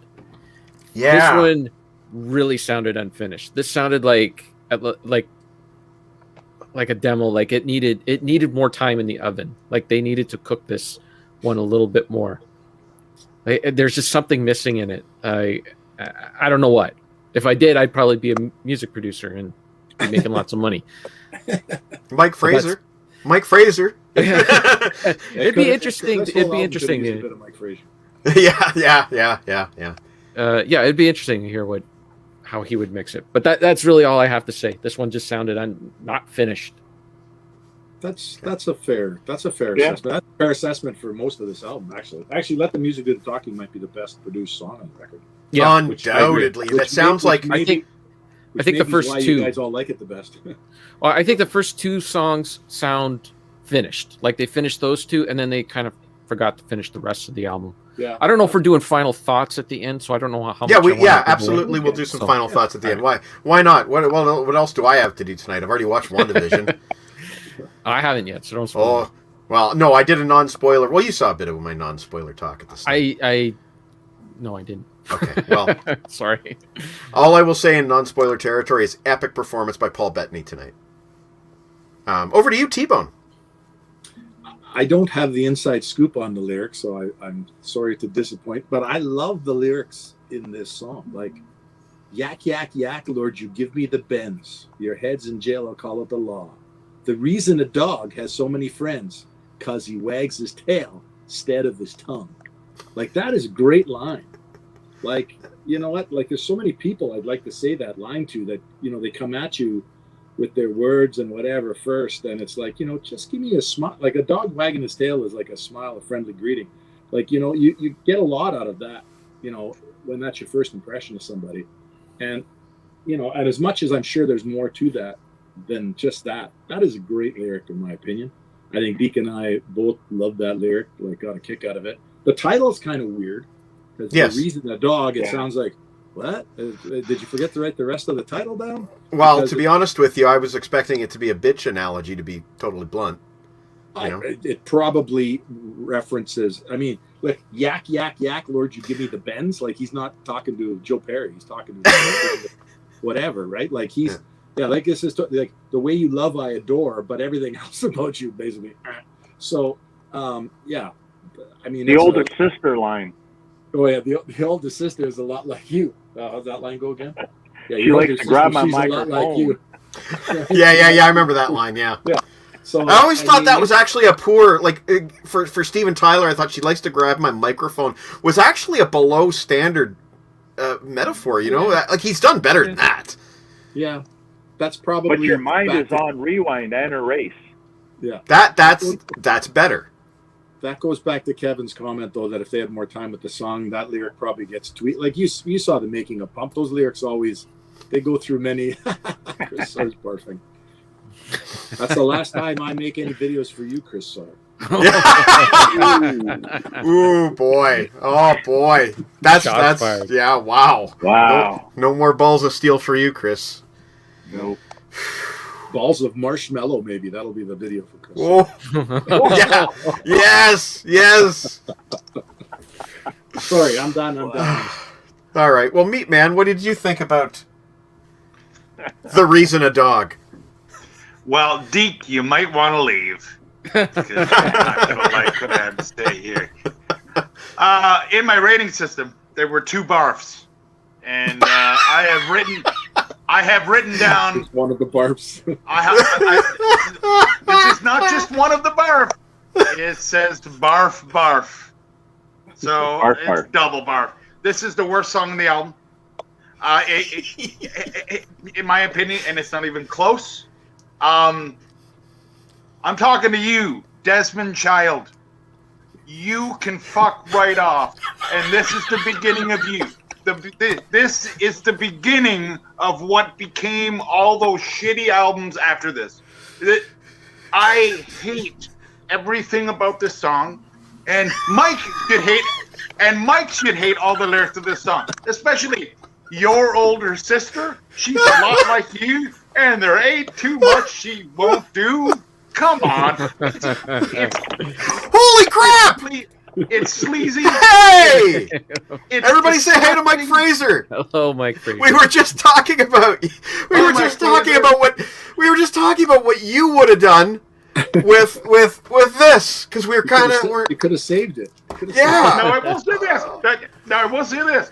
I did just say all the shitty albums that came after it, and I know that Mike Fraser was a part of them, and that is no disrespect meant. I still hate those albums. So Great. So there goes our chance of getting Mike Fraser back on the show, and there's absolutely no fucking way Desmond Child's ever coming on the show. So Deke, you can delete that email. 1, we don't want Desmond Child, and 2, I saw Mike Fraser, and he's cool enough. He understands that music is subjective. It's just the way it is. Yeah, I hate those albums, and I should hate those albums. They sound great. Way to go, Mike. That's awesome. But I hate everything else about them. So It's more the songwriting that you have an issue with. It's not the sonics, it's the songwriting. No, it's not the sonics at all. What did Yeah. I say? He said he would have got rid of the mirrors for this album, which is something we touched on at the beginning when we were talking about the substances. So, as far as I'm concerned, Deke kind of set me up here, because if you're going to ask me about this album, I'm going to be honest.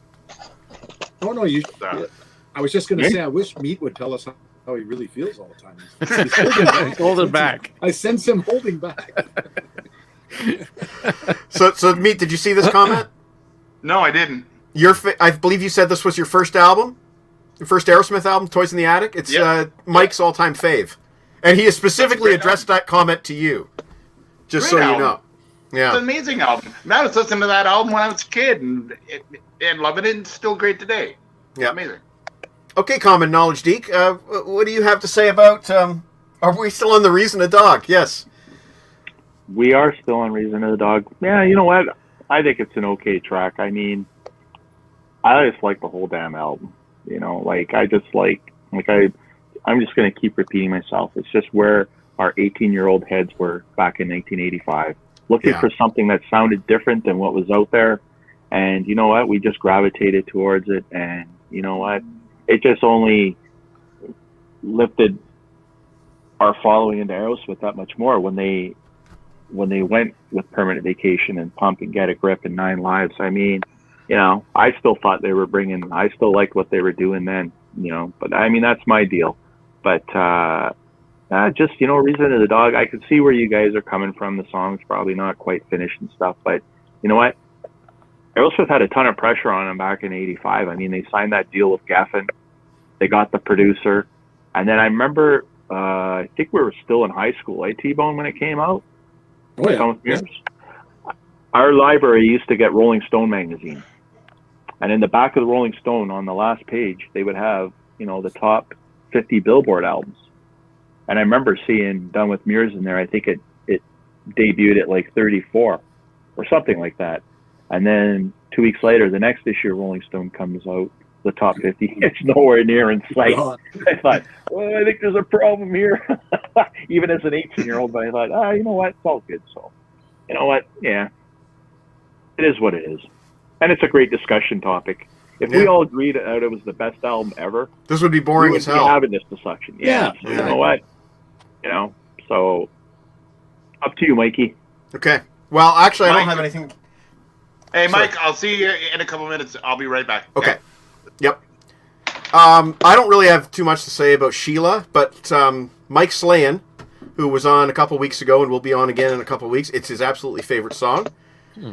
Off of Done with Mirrors, and I can't. I find it to be very leftover-ish. It reminds me of some of the stuff that you hear on the Pandora's box set, which I also had long before I had Done with Mirrors. But it reminds me of songs that you hear on there, like Backdoor Charlie. Like, it just sounds really ragged, barely hanging together.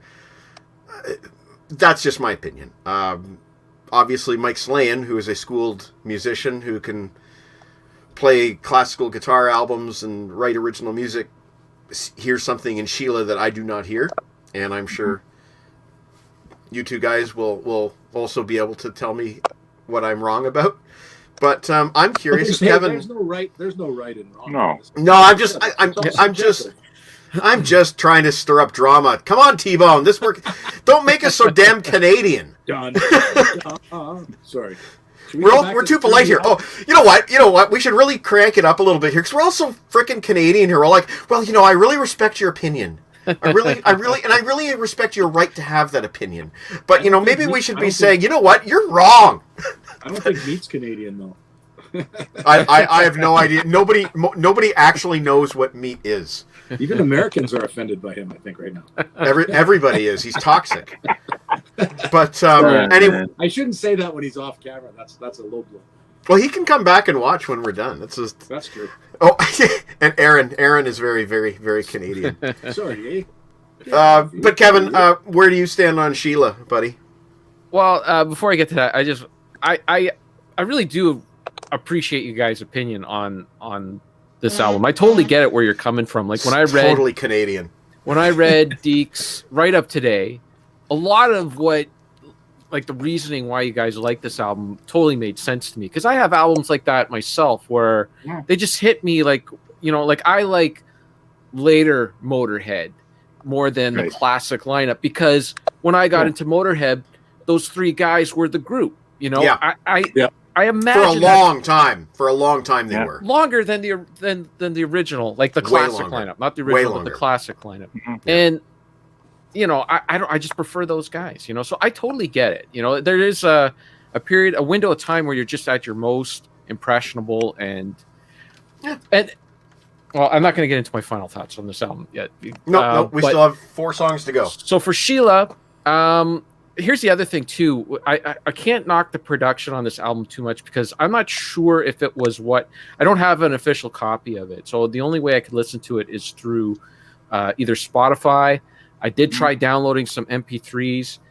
Everything sounded like crap to me. I didn't have an official release of the album. But like to me, like when Sheila starts off with that hi-hat, the giveaway for compression for me is the cymbals in songs. Yeah. Like you could just so hear it in cymbals. And when it started, it was like it just sounded like a mess. It didn't sound like, so I don't know if it was that. But I did love the guitar riff in this song. Like all the riffs, like they just sounded really bouncy and heavy. It sounded like a really good Joe Perry song. Like he just sounded like he was at his best. The lyrics, on the other hand, I didn't really care for that whole like she like a ball and chain. Like it just sounded really cheesy to me. Yeah. The funny thing is though, I had just bought a Canadian album, an LP on Amazon because it was cheap. It was like $15 and it was a Canadian album.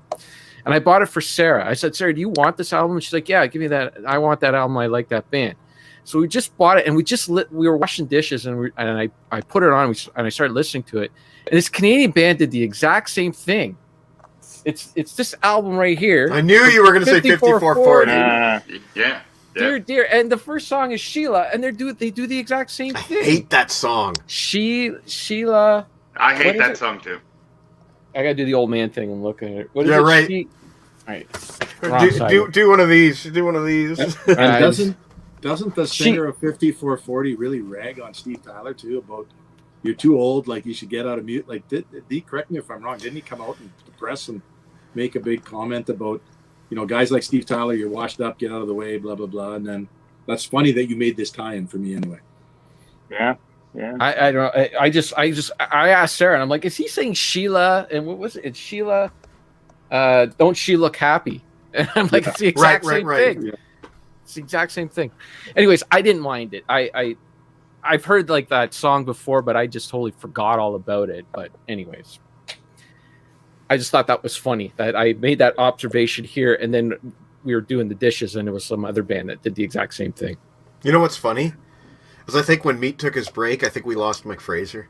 I think the only reason Mike Fraser was watching was because Meat was on tonight. No, you know what happened? Mike Fraser messaged Meat and said, "Hey, Meat, I need to talk to you." And Meat said, "Look, I gotta go. I gotta do the show. Mike Fraser is producing the next Max the Axe album, I think. I have a feeling they had a little sidebar there. That the "My Fist Your Face" might be in Mike Fraser's mind right now about me. So yeah, after what you. Mike Fraser is going to make you record "My Fist Your Face," and then he's going to mix it. Oh, I would like to hear that. That would be awesome. I would like to hear Meat do his take on that. But T-Bone, what do you have to say about Sheila? And I'm just going to do a quick gen check, but I don't disagree with you guys. Like musically, I do like the song, but I do feel like this is Tyler's like first crack at a stream of conscience lyric here. The Sheila, like he's almost like stuttering it out because he's trying to come up with it, and then that just became the final lyric. That whole thing, like Kevin's saying about, it's not even Sheila, it's like Sheila, yeah. Sheila like a her, and it's like, oh, let's just call it Sheila, and they don't even spell Sheila right. Yeah. At least the way I've seen the names. At least the way I've seen the name spelled. So right.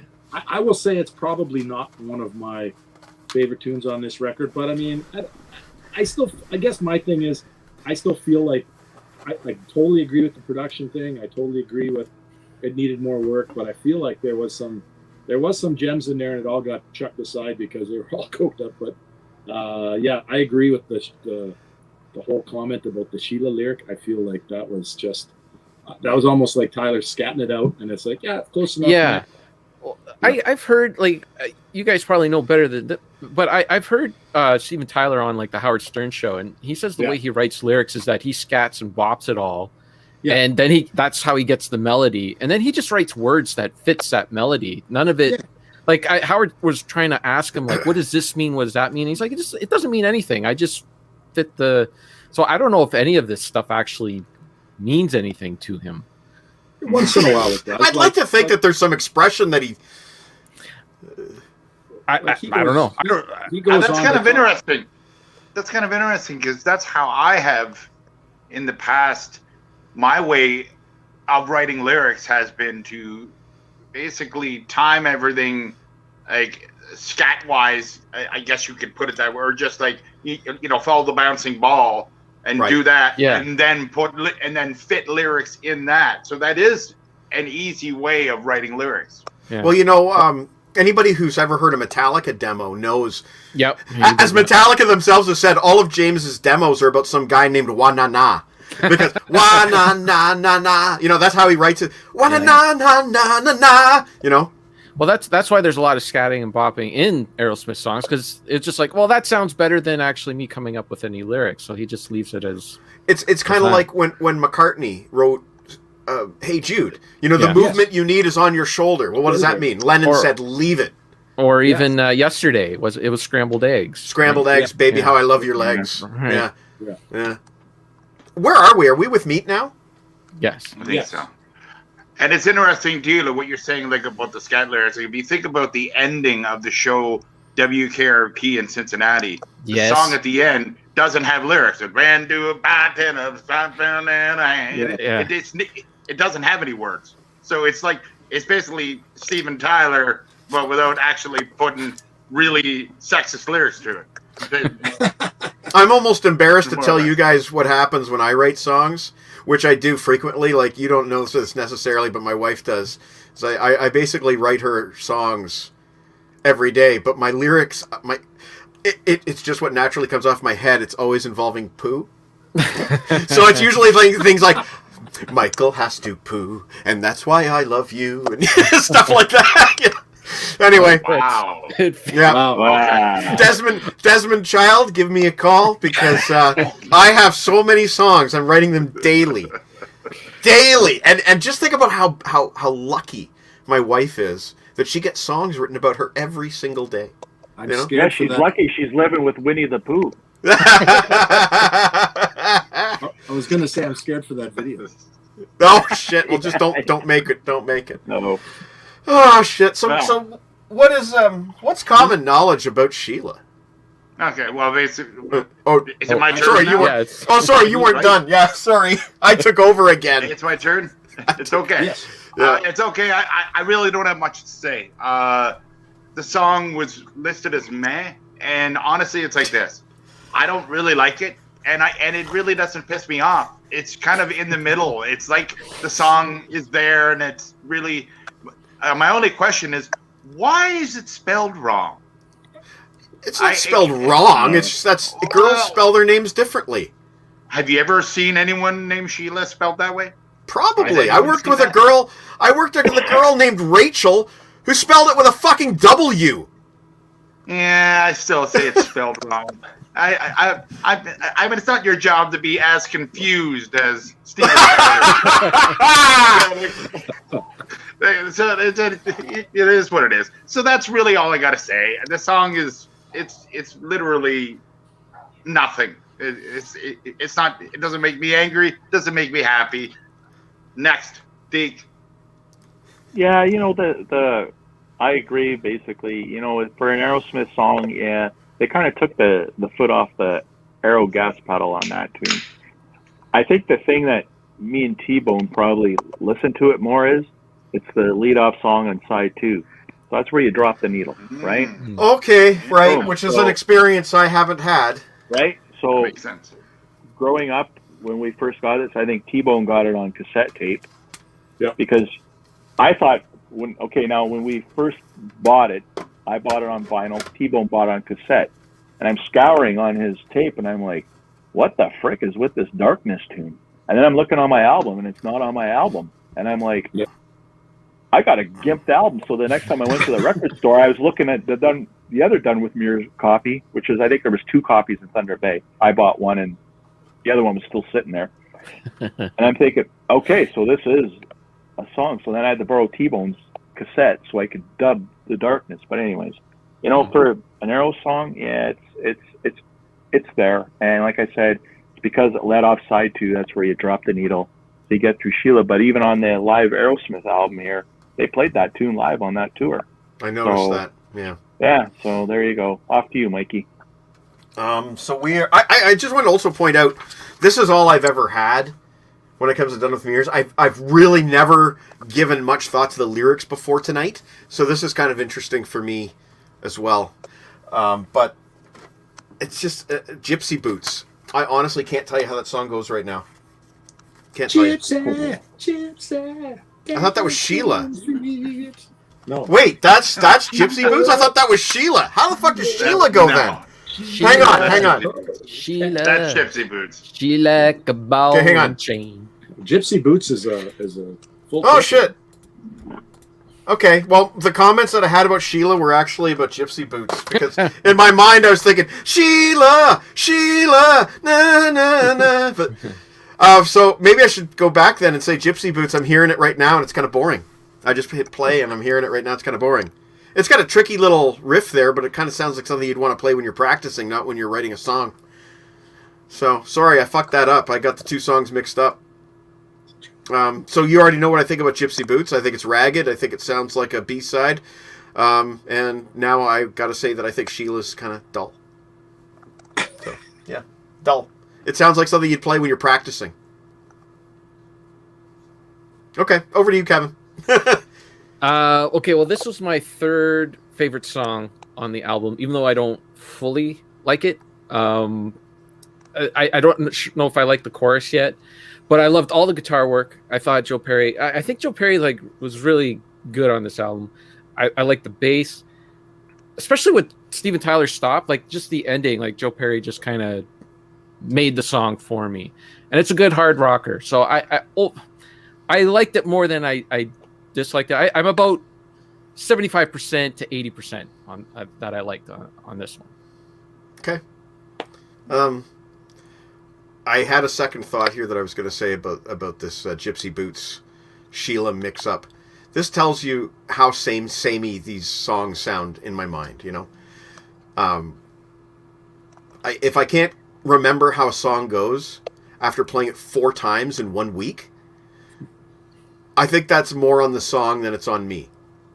I'm 48 years old, and I may be a tad defensive in that regard, but that's on the song. It's not on me. I played the frickin' album 4 times this week, and I've owned it since 1994. So there you go. T-Bone, Gypsy Boots. Do you have are you wearing your Gypsy Boots right now? No. Oh. No, I'm not, unfortunately. Oh. I like this tune. This tune is a rip snorter. I mean, the gypsy, whatever. But it's got a poor man's version, but it's got a bit of a Toys in the Attic, Rats in the Cellar kind of feel to it, and zips along. And his lyrics are fast, and he spits them out. And the lyrics are better in this song than the last couple. But he steals from himself with the high school lover. You got your cops undercover, like he's stealing from Walk This Way there. But hey, he wrote Walk This Way. What the hell? Yep.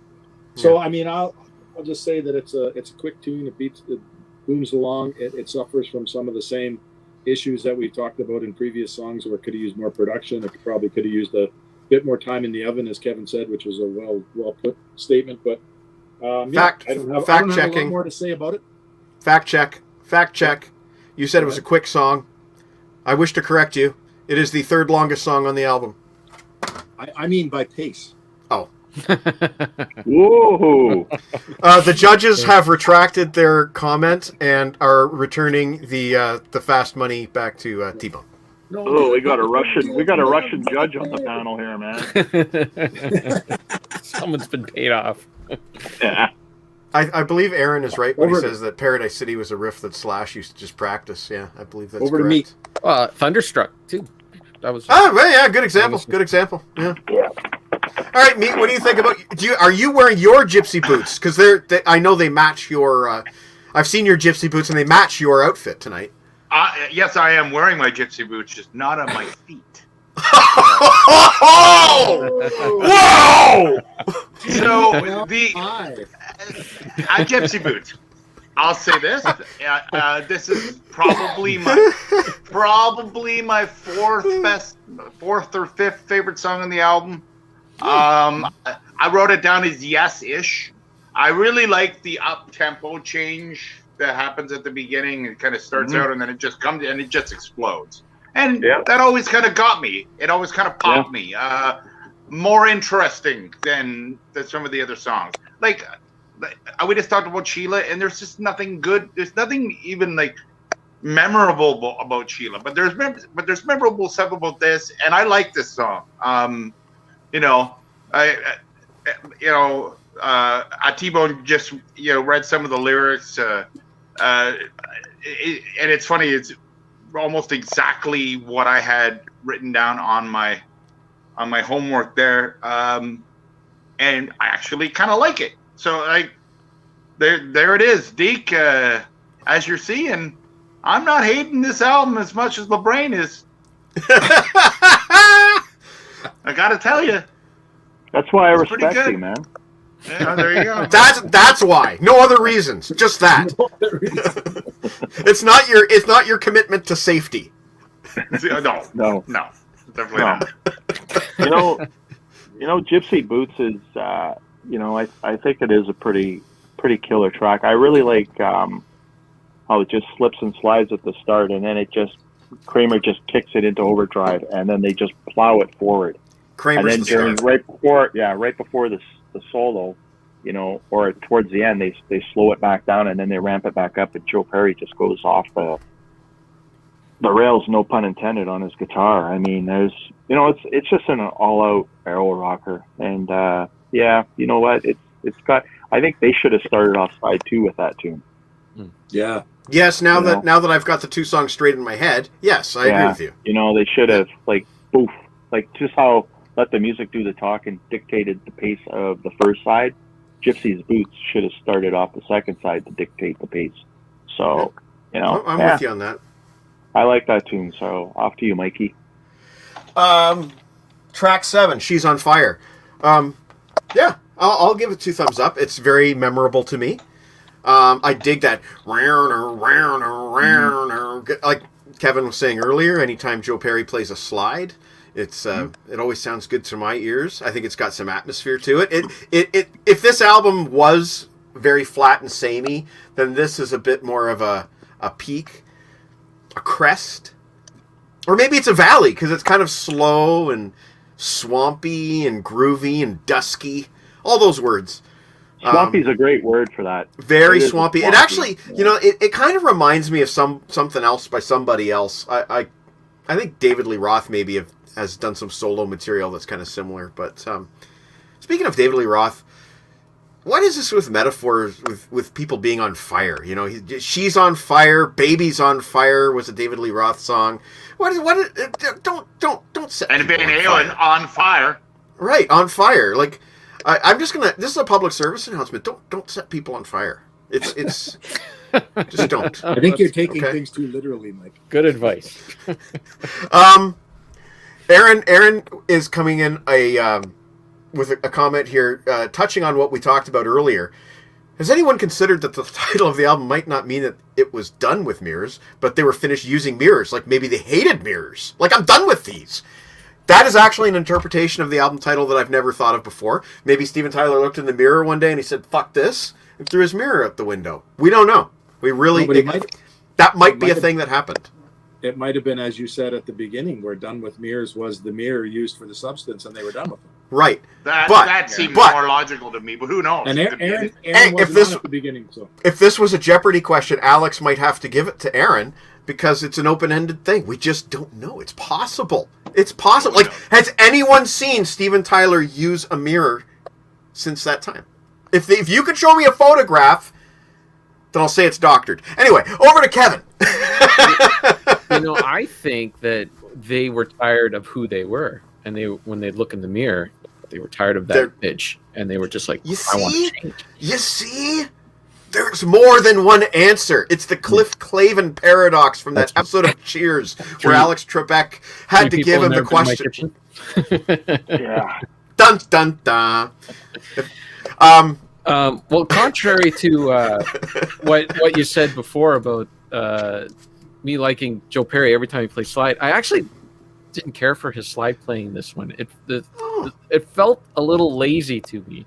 There was no vibrato in it. Like it just felt like that's nothing. Like you could just be close to the right fret and you sound okay. Like there's just like Jimmy Page will play a riff like that, but he'll like hold it, just give it a little bit of vibrato or something. Yeah. And it's odd to me because when I hear Joe Perry play, he usually plays with so much attitude. Like it's really hard to replicate what he does with Walk This Way, even though it's a simple riff. But he plays it with so much funk and attitude. Whereas this, I could play. Just give me a guitar that's somewhat in tune, and I could copy this. And I'm a horrible guitar player, so I don't know. There just was not much to this one, and it's the same riff all the way throughout. There was a little bit of breaks, but those were nothing. This felt like serious demo. Like he was just laying down the basics.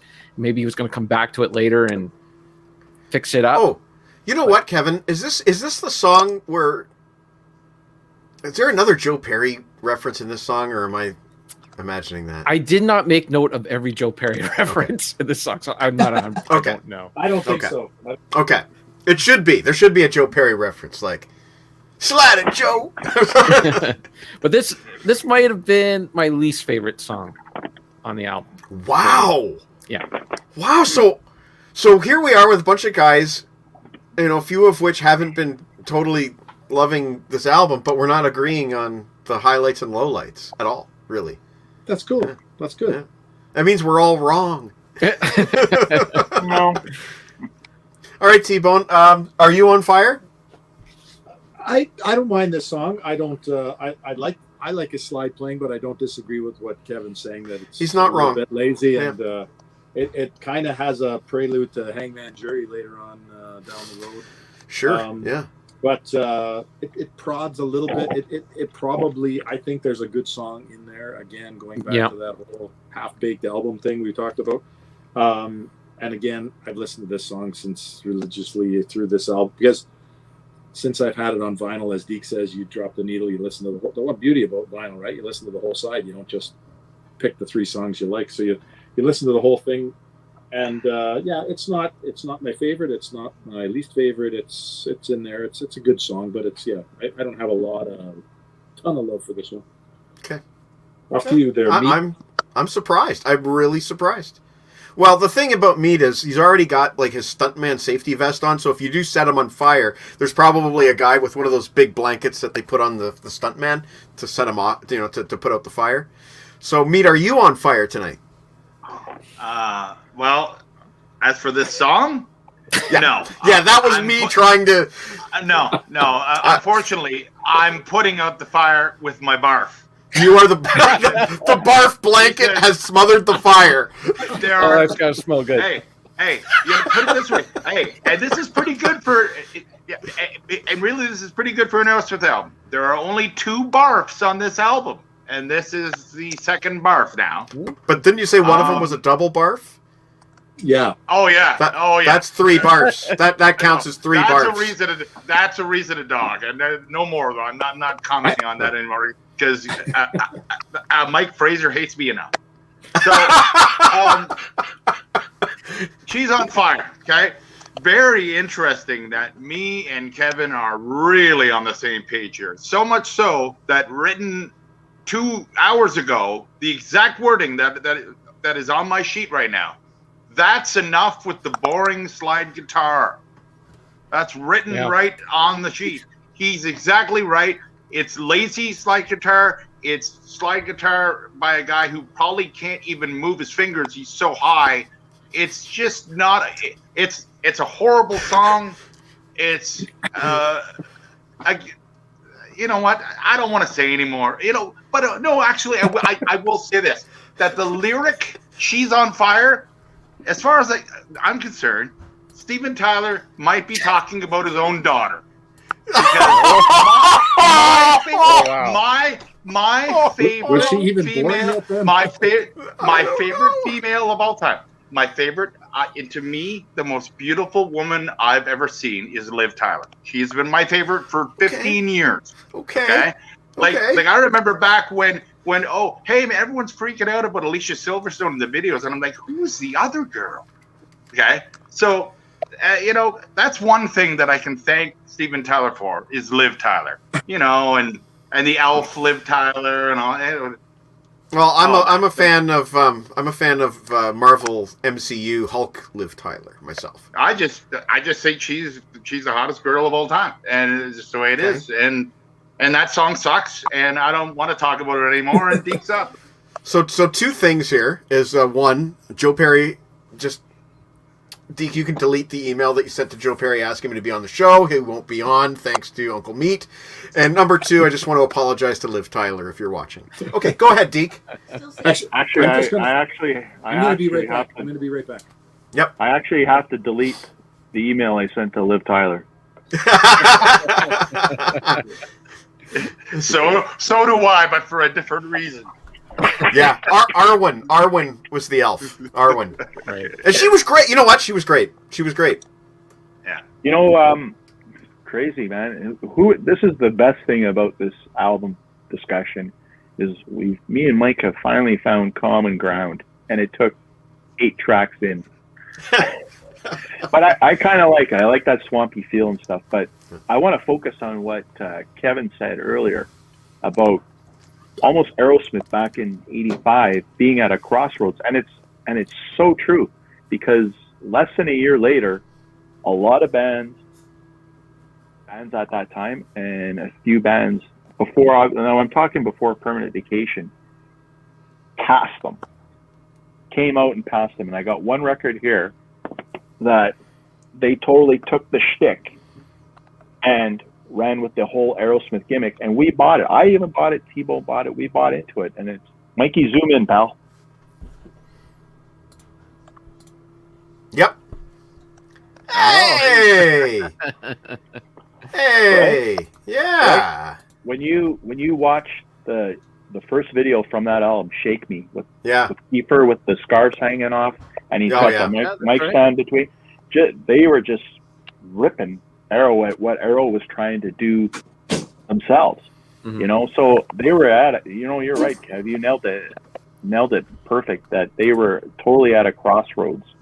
And that's probably why they just realized, like, holy man, there's this guy named Tom Kiefer who's like just getting into our whole shtick, and his band selling 3 million records, and we can barely go gold now. Yeah. What? Yeah. T-Bone, I was just telling him that, like Kevin hit the nail on the head with about Aerosmith being at a crossroads in '85. Like a band like Cinderella came out. Tom Kiefer had that whole Steve Tyler shtick down. I mean, he was, other than the guitar solo, when the roadie flips him the guitar, the Shake Me solo, that whole video has him just outdoing Steve Tyler at the time. So, I mean, that must have just got into their Arrow's heads, like, hey, we're the originators. Yeah. Well, how many lead singers were tying scarves to their mic stands and stuff? Brett Michaels.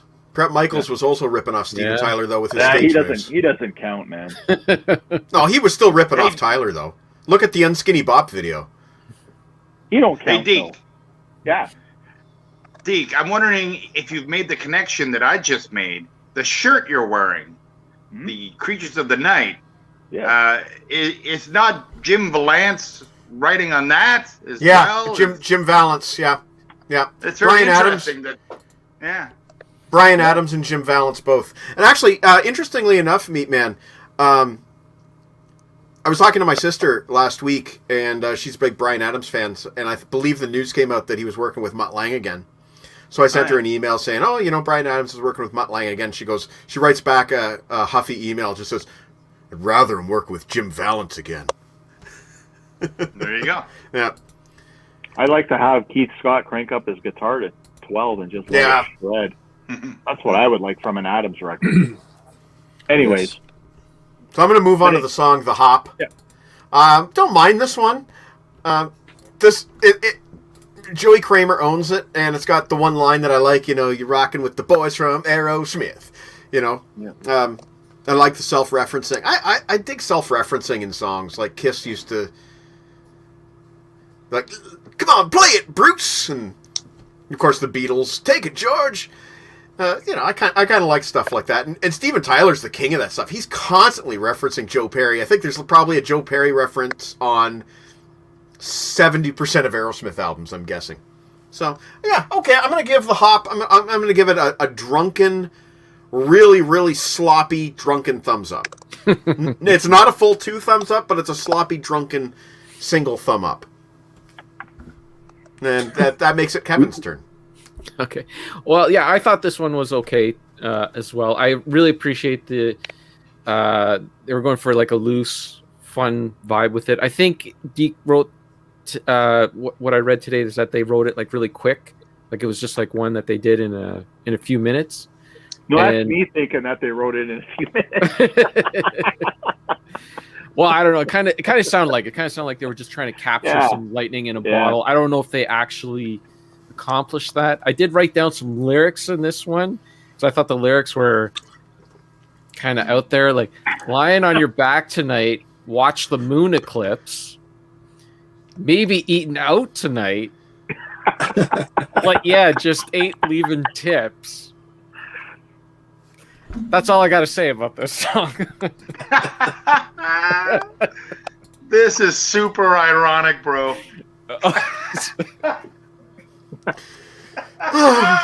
It's really good. It's really good. Your mom wasn't able to come on the show after all. Mike. Yeah, that's right. Very. I gotta Well, see yeah. this. Well, yeah. I knew that your mom was watching, so I mean, the most I can say about Liv Tyler is hubba hubba. I will say that my mom did send me the email with the Christopher Plummer list, so I can still read that at the end of the show. Nice. Cool. I hope she's not watching. I hope Deke's family is not watching. And They're watching. And as Aaron says, pure poetry. Yeah. I picture it being read in the voice of Graham Greene. Wasn't it Graham Greene who did like the lyrics of? No, it wasn't Graham Greene. It was somebody else. Did the lyrics of Justin Bieber on 22 Minutes one year. Anyway, I'm going off track. Yeah. Okay. So Deke. No, T-Bone. T-Bone. The Hop.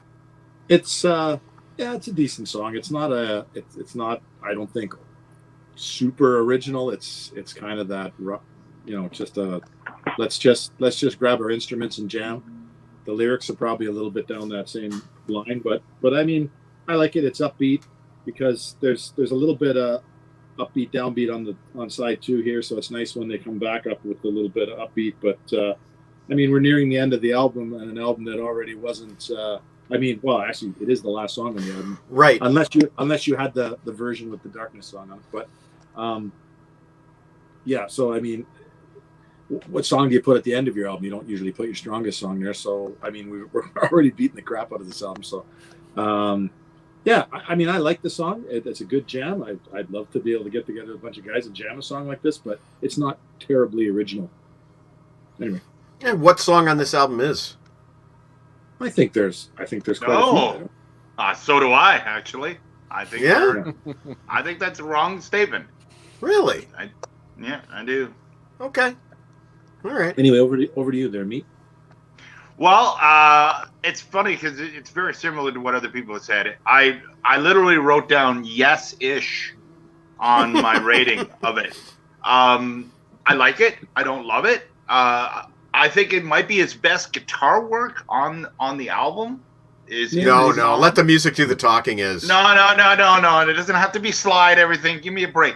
This song ends with about a minute guitar solo.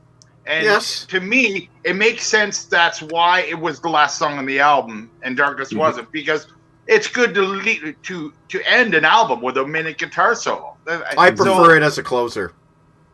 Well, that's what I'm saying. It makes sense that it was, it was listed as the best song, as the last song of the album, and I think that the solo and the end of the song makes it seem like it's the last song of the album. Right. And it's really funny because here's me and Kevin being on the same page again because I'm just gonna read the same thing that he wrote: laying on her back tonight to watch the moon eclipse, baby eating out tonight. but I just ain't leaving tips. It's the only thing I wrote down. It's the only thing he wrote down. Hey, you know what? I might think the song is okay. The lyrics aren't okay. It's your turn, D. You're up, D. Okay, D. Look at Mikey froze. He can't believe it. No, it's You just... know what? Yeah, the hop is it's just, to me, like I said, like Kevin mentioned, that it just sounded like they just threw it together in 2 minutes, and they were just going to end the album on a balls out rocker, and that's what they did. I mean, nothing snazzy, and once again, another song they played on their tour, on the Mirrors tour. I mean, you know, it's there. I mean, it's not a song I would skip, but it's not one I go searching for either. So, good stuff. Yeah. Aaron's a shit disturber tonight. So that leads us to the quote unquote bonus track, which, you know, we were kind of talking about this a bit earlier, how, you know, there aren't very many examples of bonus tracks going back to 1985. So, Deke, you've got an LP without the darkness on it, right?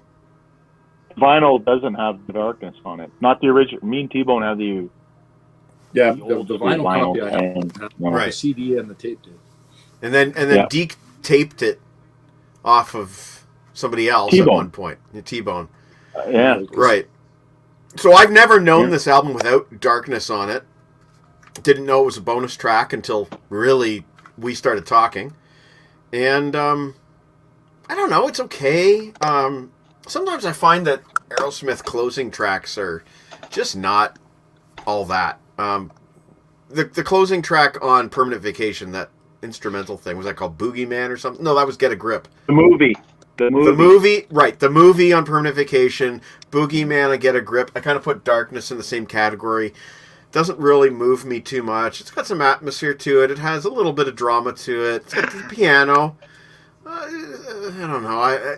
If I was using the Uncle Meat rating system, it would be a firm meh. So it's a curiosity. Yeah, I guess that's all I have to say about Darkness. So, Kevin, what do you think about Darkness? Well, this was the first time I think Tyler tried to show off his voice a little bit. Like, he actually did his signature. I don't know. I can't recall any other point in the album where he did like that screaming, like, you know, that he kind of does. Like a falsetto. Sorry? Like a falsetto kind of thing that he does. Yeah. I don't know. That's why I kind of asked you guys earlier today if we were going to include this one, because I kind of feel like as if the album is better without this song. Yeah. Like, I think it would have been better if it would have ended with the hop.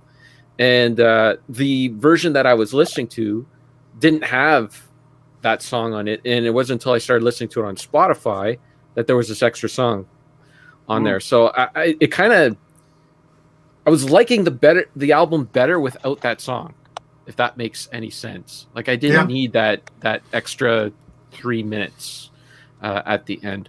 I'm into that. That's it. Like, I mean, I wrote the choruses in Create. Another one that doesn't sound finished, like we've been saying. That's it. I like the parts without Tyler better. Like, again, this is one where like he stops singing and then the rest of the band take over, and that seems to be the best part of the song. Mm-hmm. Cool. Over T-Bone. T-Bone, what's your bonus track take? It seems like it's a bonus track for the sake of having a bonus track. Maybe Tyler just wanted to get his piano playing in there. I assume he's playing piano. I don't know that. Oh, absolutely. You can tell. Yeah. Like, it's got it's like a bit of a 70s vibe to it in the beginning when it's kind of slow, and then when it kicks into kind of the chase scene kind of music almost. Yeah. That's when it's actually the most interesting. But it even if they did finish that tune, I don't think it would have been a tune that should have closed an album. It just doesn't have that vibe to it. Yeah, it's kind of a throw-in again. I think there's another good song buried in there somewhere that needed some more work, but I think it's a bonus track for the sake of a bonus track. I think the song made more sense, 4 songs on each side on an LP, but then in the tape format and the CD format, it's like, hey, we can chuck an extra song in there. It doesn't really matter. So I think they just did it for the sake of it, maybe for sales, like for collector type people. It's like, oh, I got to have the CD also because it has the extra song or whatever. But, right. Yeah, well, I got nothing super special to say about it. the music industry was also trying to push people to buy CDs. So having extra songs on CDs, because CDs, even though they were charging way more than vinyl for them, CDs are $25-$30 it would have been. And CDs are dirt cheap to produce and to ship.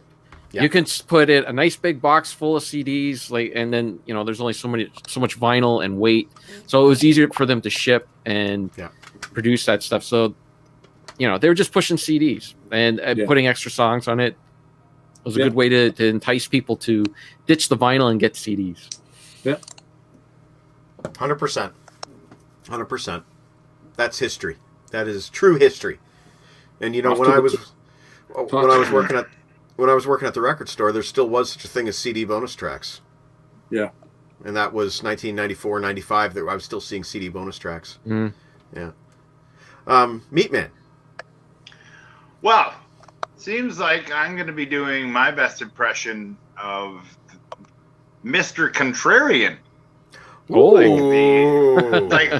the Contrarians show that I've been watching and enjoying a lot.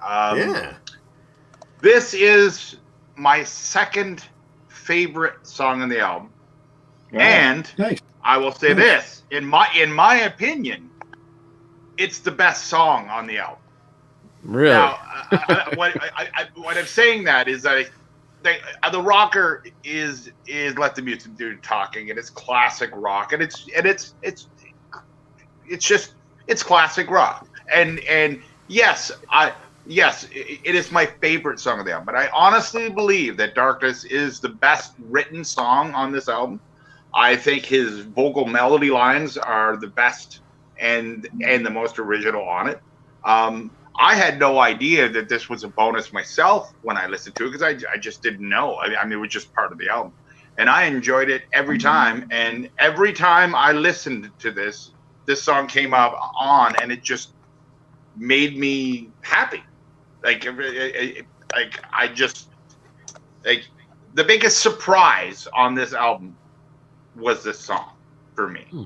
I just really, really like it. And, I'm surprised that more people don't. It's completely different than every song of the album. And you know what? When it comes to Aerosmith, that's a good thing, because everything sounds the fucking same all the time. And this doesn't sound the same. It doesn't sound like everything else. I really like it. When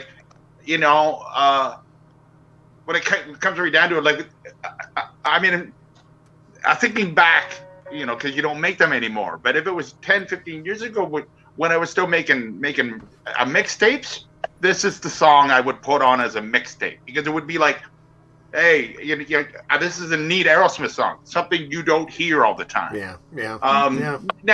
Now I will say this, as a contrarian to the contrarian, that the lyrics.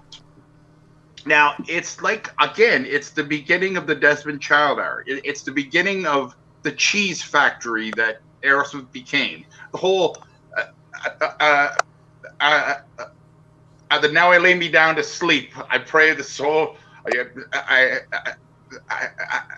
I pray the Lord my soul to keep. If I die, the whole thing. It's, come on. Like, do you really need? You really need? Like, I'm sure you can come up with better lyrics than that. So that's kind of lame. But everything else about the song, I love, and by far the biggest surprise, and I really enjoyed it. Nice. Okay. Wow, I like the contrarianism. Yeah. Deke, I guess you go last. Yeah, it's a pretty cool spin you put it on. Meat. It's it's a whole different vibe than the previous 8 songs. I mean, it's almost like sticks out like the sore thumb, kind of, because I think for me and T-Bone especially, we were focused on those 8 songs. Yeah, fair enough. And we had, very seldom we went into the darkness. Very seldom we ever talked about the darkness. Yeah. Not that it was a bad song, not that it was a great song, but I will add in Arrow's defense, if you look at Toys in the Attic, Rocks, and Pump, they ended those 3 albums with 3 killer ballads. You're right, yeah. Like that's what I like about those 3 albums is it's just straight out balls out rock to the last track. Yeah, And then they you're kind of just right. wrap it up. I know they got kind of nutty there as the success came in the late 80s and 90s and stuff with the ballads and yada yada, but you know what, they knew how to do it, so I respect what Meat has to say about the darkness. But to me, it's just like, if I'm going to listen to Arrow ballad, I'm going to go back to live bootleg when Tyler lays down T-Bone. What's the one line he says in that song? Mother, you. Yeah. Oh, Dream on. Yeah, Dream yeah. on, man. That's awesome. We roared when he picked that out. T-Bone says, you know, he says motherfucker. I was like, what? And he listened to it. No, I always hear it. Yeah. Well, I heard the live version before I heard the studio version, and when the studio version, I'm like, how come he doesn't say the motherfucker? I don't. That's really interesting that you say it that way, because, like I said about the Hop, and I was explaining how this song seems like the end of an album just because of the 1 minute of guitar solo at the end of the album. I can now picture a young T-Bone and Dee, like just loving the end of that, and just and loving every second of it, and it makes perfect sense that it would be the end of the album, and it makes perfect sense that you would love it. So I personally don't. I'm not surprised that you're not really that into the darkness, because it is kind of the it sticks out like the sore thumb. It's a bonus track. Yeah, it's cool. But it's cool. But it's cool to hear your angle on it.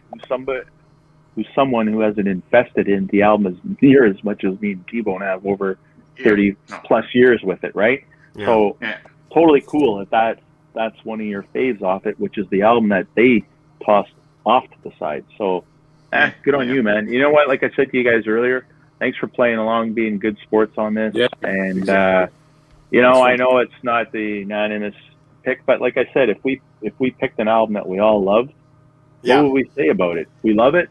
Move on. This was like different. This is going to be Mike's least viewed show. I think it's true, but it's true. You can't do like moving pictures or something. Like, you can't do that. Well, I will say this, and that I've already spoken to Deke about this, and there's an internet messenger history about this, but we did agree that because Deke picked Skyscraper and T-Bone picked Done with Mirrors, that I get to pick the next album we talk about when T-Bone's back. I haven't decided what that's going to be yet, but it'll be something that I love. Maybe it'll be Black Sabbath Born Again.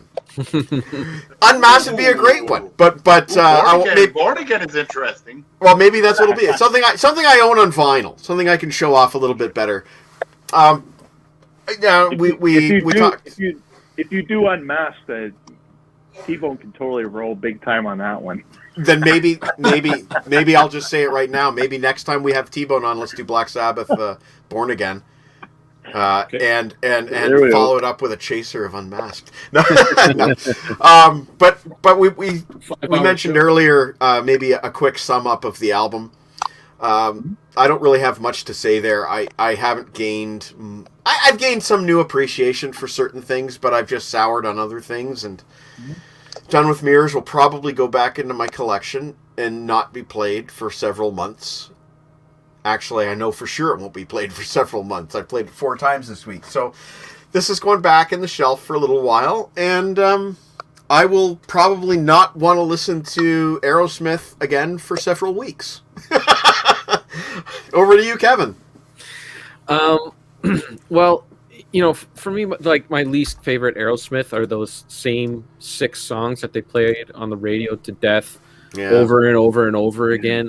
If I never hear those songs ever again, I'll be fine. It'll be great. And I did find Pump out there in the wild for $1, and I put that album in, and I skipped like every second song because it was one of those songs. And I really liked the album tracks. That's what I really appreciated. 5 singles. 5 singles. Yeah. So that leaves you with 5 other songs that are actually pretty decent. Stuff like Fine, F-I-N-E, Fine, and Young Lust. Yeah. So this entire album feels like it could have been like that if it just had a little more polished. Like I said, if it just baked in the oven a little more. With that said, I really appreciate how they stuck to their roots. I mean, this album came out in 1985. It doesn't sound like an album that came out in 1985, other than the little bit of synth that was on that one song. I think it would have been cool, like, because the first song is a cover. It makes me wonder, because it seemed like as if they were warming up to like Permanent Vacation. It makes me wonder if they would have done like what Metallica did with before they did And Justice for All, and they came out with that Garage, where they just did some covers just to warm up with the new bassist and all that, and then they were ready for. I wonder if like they would have done that with this and just did some like an album of covers, if it would have turned out a little better. But with all that said, it is what it is. They're not going to go back in time to 1985 and re-record this thing. No, you're either going to like it or you're not. I liked it enough that if I'm at a record show and I find this a good copy on vinyl for under $10, I would definitely pick it up. You will. You will. You think, you think so? I do. I remember seeing it out there, but I don't know how much it was. I got mine and T-Bone's 2 copies for under 15 for both. Oh, nice! Wow, 2 copies for under 15. So that's yeah. So I really appreciate a lot that what's on here, and like I said before, like you guys, it just hit you at the right time. It reminds me a lot of how you feel about Fly on the Wall and Flick of the Switch. You know, those albums are raw as well, but they hit you at that right time. You know. Yeah, totally. So I think it's okay. I think the album's okay. It's not great, but it's okay. Yeah. Thank you, sir. Appreciate you putting in the time to listen to it. And I enjoyed it. I enjoyed the experience. I enjoyed, I was having fun. So that's good, man. That's what it's about. All right, T-Bone. In sum. Well, I mean, I probably summed it up at the beginning when I talked about Deke and I waiting for it, and just the age we were at, and Deke always bought vinyl because we'd go to Deke's house to listen to the vinyl, but we'd drive around in my car to listen to cassette. So I had the cassette or the CD when CD players came out, and that's just how we bought stuff. And once in a while I bought a record on vinyl, but I didn't have a whole lot of vinyl. Deke was the vinyl guy. But yeah, this record is just, I don't know, it's one of those records that's in the soundtrack of our youth, the end of high school. It was something that was just more rebellious and different than the hard rock stuff was getting really poppy at that point. Some of it, right. And it was just and not that I liked a lot of that stuff too, but yeah. Well, for context, more of a throwback to their old stuff. As Kevin said, it doesn't sound like it was recorded in 1985. Well, for context, the very next year out came Slippery When Wet. Yeah. Out came The Final Countdown, and that was the direction that hard rock. That album, Look What the Cat Dragged In. So hard rock was absolutely not going in the same direction as Done with Mirrors. So yeah, You're right. It stood out, and even as a kid, I recognized it. Let the music do the talk, and wasn't like other bands that were coming out with new music at that time. Yeah, no, exactly. What was the reception for this album at the time? Do you guys know or remember? Like, was it favorable not or good? Not good. It split off. It went up the chart and down the chart, and that's when the Geffen Records freak out began, saying, "Hey, we signed you guys to a big deal. No money was made on this record. We're doing it our way," and they had to, right? So, yeah. But for the next album, were they forced to stay in the studio and well, yeah, they were in Vancouver with Bruce Fairbairn and Fraser Mike and Fraser. Rock and John Kalodner. Like they knew the chips were down because. The record company was kind of pissed at them because they didn't generate any revenue for them, right? Yeah, Kalodner really took the bull by the horns at that point, I think. Oh, yeah, for sure. Uncle Meat, your thoughts there, Pally? I honestly went into this thinking that I was going to be barfing a lot.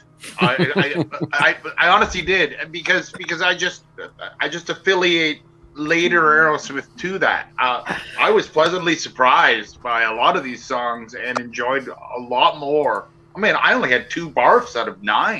3 barfs. Two barfs twice in one song. There's a double barf. I've established, as the host of the show, that counts as 3 barfs.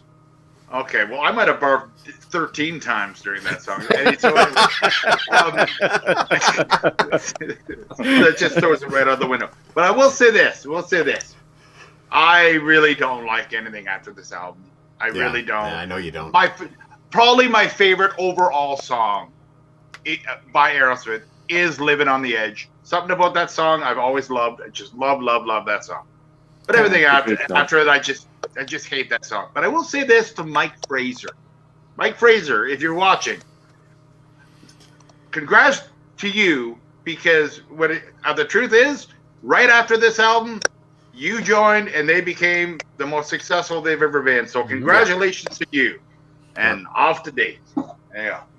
Well, you know, the thing is with Done With Mirrors, I mean, I think me and T-Bone were always kind of searching for those bands that were kind of putting out records that were kind of bubbling under, and a more honest approach. And I still remember in high school, we both were always together buying records, and the one that we bought together was Rat, Dancing Undercover.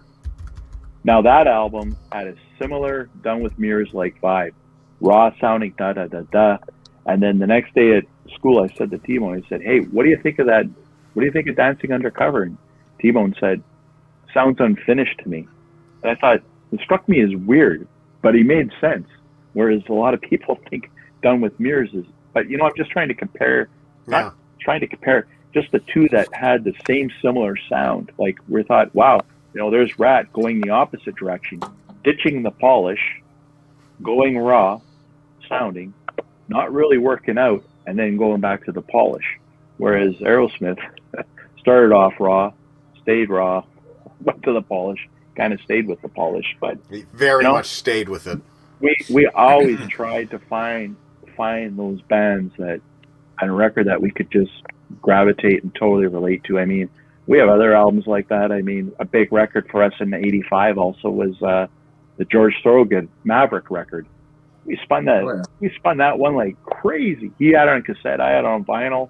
Man, we played the tar out of that thing. But so those kind of records, you know, they just, like Kevin says, like it's just where our heads were at, and our heads were at. So you know what, guys? Thanks again. I said it before. Thank you. You know what? Thanks for playing along. You know, it was a ton of fun, and you know, I mean, I would have never gone solo with this. I knew I'd have T-Bone have my back.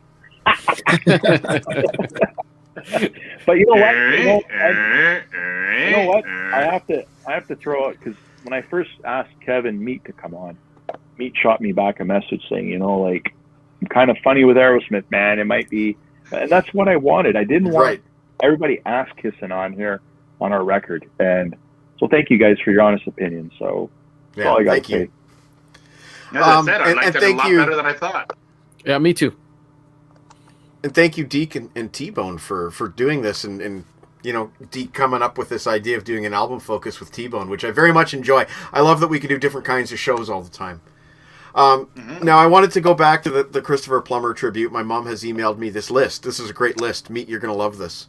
Yeah. 1963, Macbeth. This was a school trip, and interestingly enough, Bruno Gerussi was also in it and spoke to the students afterwards. 1964, King Lear, also a school trip. 1997, Barrymore. He performed this one-man play in Stratford before he took it to Broadway. 2009, The Tempest. We saw this at the Tom Patterson Theatre in Stratford from the 4th row. Awesome. Wow. And then the most recent one, 2012, A Word or Two. Also a one-man show with no intermission. How he could remember all his lines is beyond me. He was not young. Wow. So that's a pretty epic list. Oh, some comments. That was awesome. Love the track-by-track look at one album. Well done, lads. Thank you, Aaron. We will do this again. And Jeff Steven. The classic line in Wayne's World where Wayne promises that the guy won't barf, and he gives us no honk guarantee. You can't promise that with new Aerosmith. Correct, Jeff. Correct. Attaboy, Jeff. So the last thing on the schedule for tonight, and don't go anywhere because we'll talk about it after the video, is we're going to play the brand new Current River video. Right on. And it's not exactly like the video is brand new, but the song is not. This is actually a vintage recording that T-Bone has polished up and overdubbed the drums. Do you want to say a few quick words about Rock in a Rubber before we go to the video? I was able to pull the old four track tapes out, and I pulled the tracks onto GarageBand and cleaned them up, and put some noise gates on and stuff like that. Got rid of some of the tape hiss, and the main reason I did that was because my youngest brother Randy, also known as Rug, he plays the lead guitar on this song, and he was very young at the time. He might have been 18 or 19, just learning guitar. But I don't know. It's the coolest part of the song. It just it's just as soon as the words stop, he kicks back in, and the singing's kind of barf, but it still meets ranking system. But you know what? I heard a comment when I did the Hotter to Hell thing about it. Here's the updated Mike said an updated version without the blemishes and stuff, and somebody was like, the blemishes is what sometimes is the best part, gives the character and stuff. I thought, you know what? Maybe I'll try to do one where you can hear what we sounded like then. So everything with the drums is from them. Yeah. So vintage. The best thing I can say about this song is T-Bone. We were throwing out ideas on songs, like just song titles, and one of us, probably T-Bone, came up with the title "Rockin' in a Rubber." So then the next day we're both at work. I come home. Now back in 1993, you guys know about the old answering machine. You leave a message with a red light, beep beep. I thought, oh yeah, what's this on? Who called me? I checked my message, and it's from T-Bone, and T-Bone goes, hey geek, I kind of just threw down some lyrics. He basically verbatim read me every single lyric for Rockin' and Rubber, which is what you're about to hear. Yeah. And he goes, and then typical T-Bone at the end, well, we can really change it, and we can add some stuff to it if you're not really okay with it. I just said, dude, do it. So run the video, man. Okay, so world premiere video, Kurt River, Rockin' a Rubber on the LaBrain train.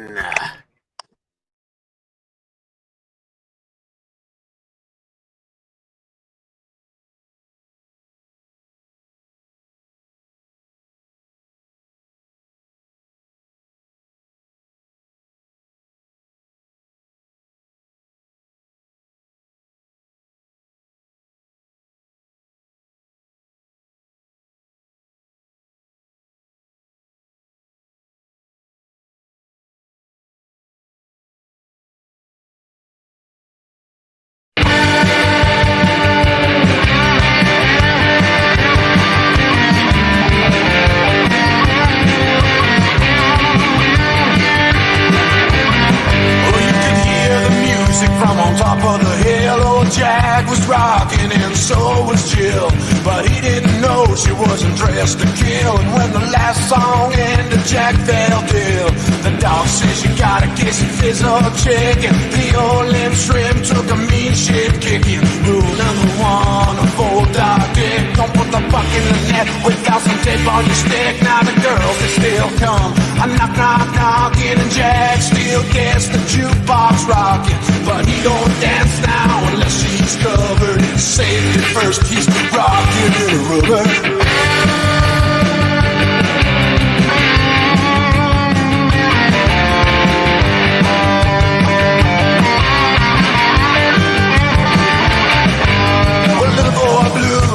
Making time with the lady in red and a bottle of wine. She said, dear boy, you're doing just fine, but don't pop the cork now before it's time.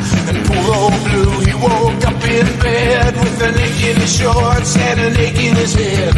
The doctor quoted him rule number 2, don't put the ball in the pocket before talking to you. Now he learned his lesson lying down, and now old Blue, he won't mess around. He don't want to risk a fatal blunder. He comes prepared, rocking and rolling.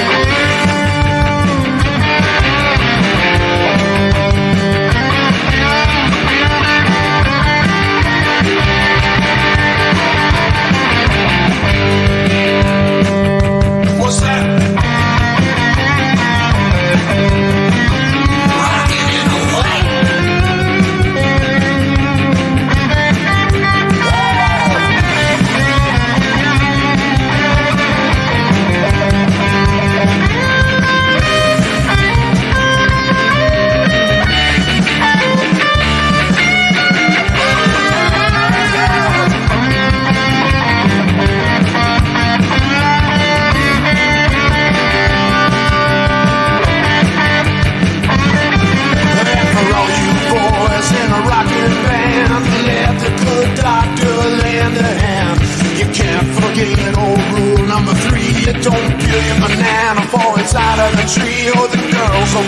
out. When the show is over, you'll be feeling as lucky as a four-leaf clover. But without your skins, you ain't the drummer, so don't miss a beat. Rockin' and rollin'.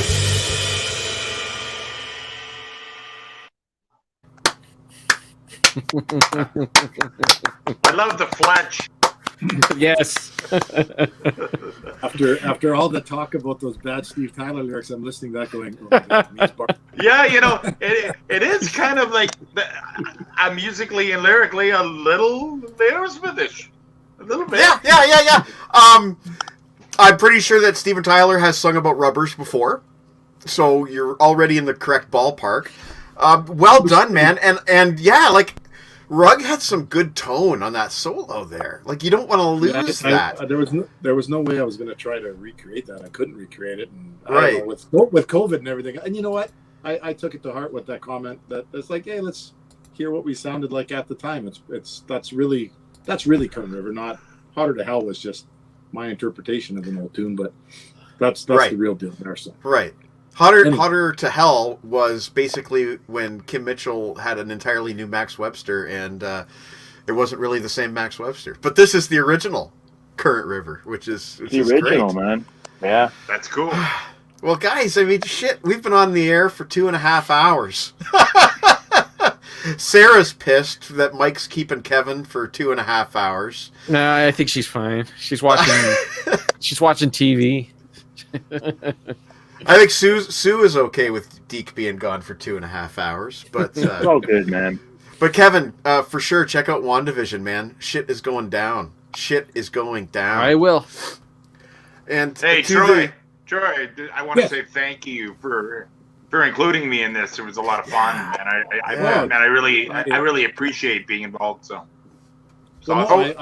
It's nice to finally officially meet you. I feel like I know all you guys because I've watched you guys so many times. But then when you finally get to talk, it's a whole nother level. But it's cool. I appreciate. It was this great. too. It was fun. I appreciate T-Bone making this time to do this. Because he could be writing an album right now, but he's not. I could be working on those 2 little ditties that you want me to do. Mike's Right. He's giving me jobs now. T-Bone's going to write some jingles. He's got a Nigel Tufnell Top 10 jingle that we're going to run. And every time we do a Nigel Tufnell Top 10 show, we're going to run the jingle before the list hit. Nice. And I also suggested that maybe he write a little jingle for when we're waiting for the guests. Like, waiting for the guests. Stuff like that. Jeff Stephen loves the tune. Speaking of, They're going to be it'll be so cheesy.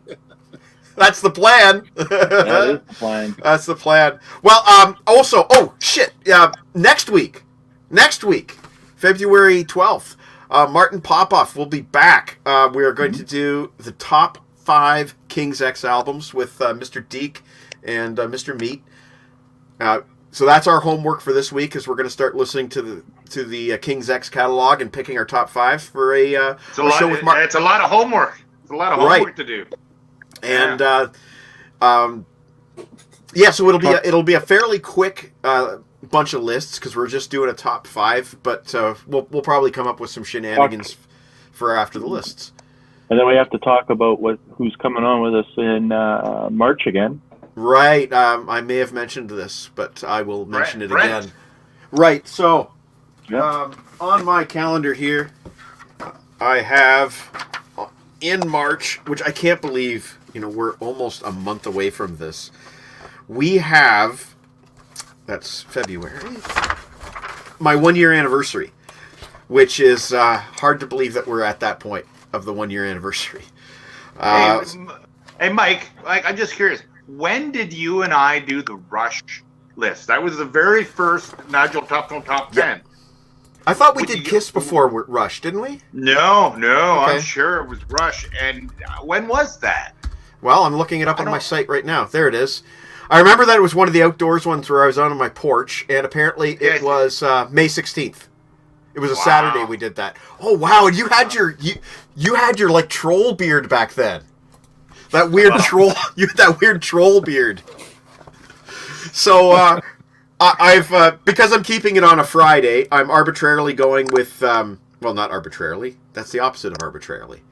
I'm going with March 19th as the the 1 year anniversary show. That's the Friday, and Brent Jensen has agreed to come back for that show. So that's I figured, like, how nice of him to want to come back. But what an awesome way to do a 1 year anniversary show.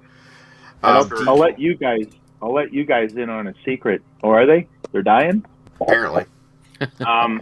Let you in on a secret is Brent is coming in his book, No Sleep Till Subway. He has a chapter where he discusses about this mahogany cabinet the tape filled case. with cassette tapes. He's bringing it on the show, and we're going to spitball tapes as soon as he pulls them out. Yeah. So it's just going to be right off the cuff. So I think it's going to be a ton of fun. So check it out. And I will also, not that this is anything near as cool as Brent Jensen's tape collection, I will also be running clips from the very first show. Probably the Michael Morwood prank phone calls. But I think there was some decent stuff. There wasn't much decent stuff in the first show, but there was like a good Ozzy Osbourne rant. When what was the very first show? What was it? It was just a random... It was weird meat. It was a Friday night, and I cannot remember for the life of me why I decided to start going live. I think it was a combination of the COVID lockdown, and Rob Daniels had probably done it already. Yeah. But I decided to go live on the Friday night, and I was on for however long, and then I was off again, and then I came back for like another half hour. I did like four bits, half hour long each. But it was just you, right? Just me. You had no guest. Yeah, I thought so. Yeah. No guests, but you guys were commenting back, and you may have technically been on, because that might have been the night that Michael Morwood did the weird phone thing where he connected our phones together, and you were on audio. I remember that. Yeah. Yes. You were definitely the first guest, no matter what, but... That's funny. Yeah, so that was a year ago, and I think I did a good Ozzy Osbourne rant, because I just received Uncommon Man, the Japanese import in the mail. And yeah, I will give... I remember that. Wow, that's funny. I will give Rob credit. It was more than likely, he probably went live either the week before or the Wednesday of the week that I went live, and I probably did copy the idea from him.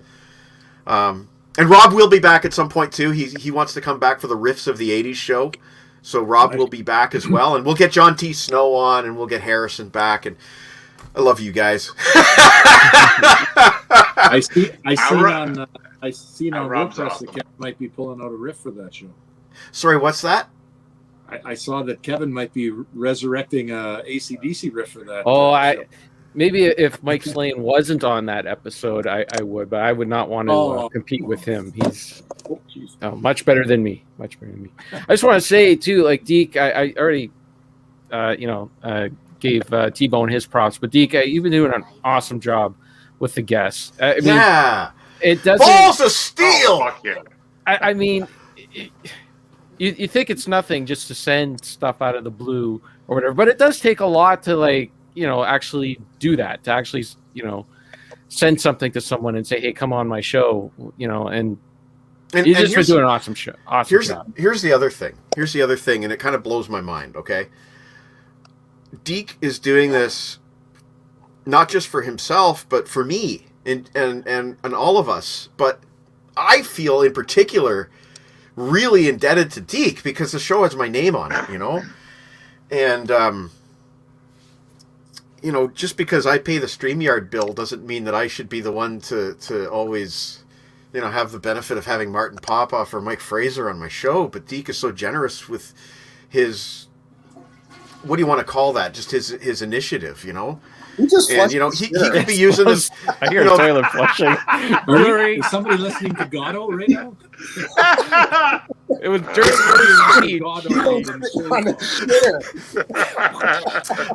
that's a great way to end the show. But Deke, yeah, like buddy, like you could be fucking doing solo interviews with Mike Fraser. You could be doing solo interviews with whoever, and I don't know, man. Like, I've been on the air for, me personally, I've been on the air now for almost 3 hours. So my words no longer come out of my mouth the way that they are in my head and in my heart. But hey, Mike, was that an open? Hey, Mike, was that an open door piss that was going on? Better hope it was a piss. I heard some stories about that. Yeah. I think I'll just end the show on that note. I just want to give props to all you guys. Thank you very much. But I also want to give props to my family because if you remember last time, my Wi-Fi issues, I asked them if they could all do something other than be on Wi-Fi. It seems like we didn't have too many issues tonight. So they sacrificed for 2.5 hours. Oh my goodness! My son has not played Fortnite for 2.5 hours. I probably owe him something. Okay. Wow. So anyway, Ethan, Emily, and Chrissy, thank you so much for giving me the time to do this. And anyway, had a great time. Thank you very much, guys. See you next week man. for. Thank you. And see you guys next week for the return of Martin Popoff with the King's X the King's X List show.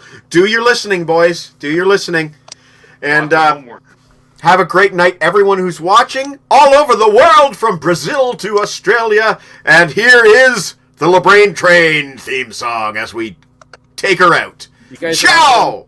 You guys are awesome. Woo! Awesome.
Ticket to anywhere and a glazed donut to go.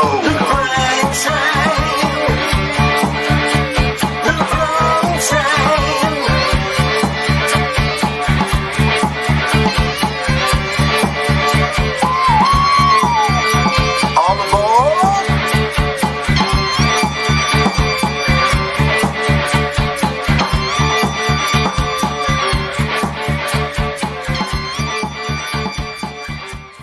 Right, but yeah.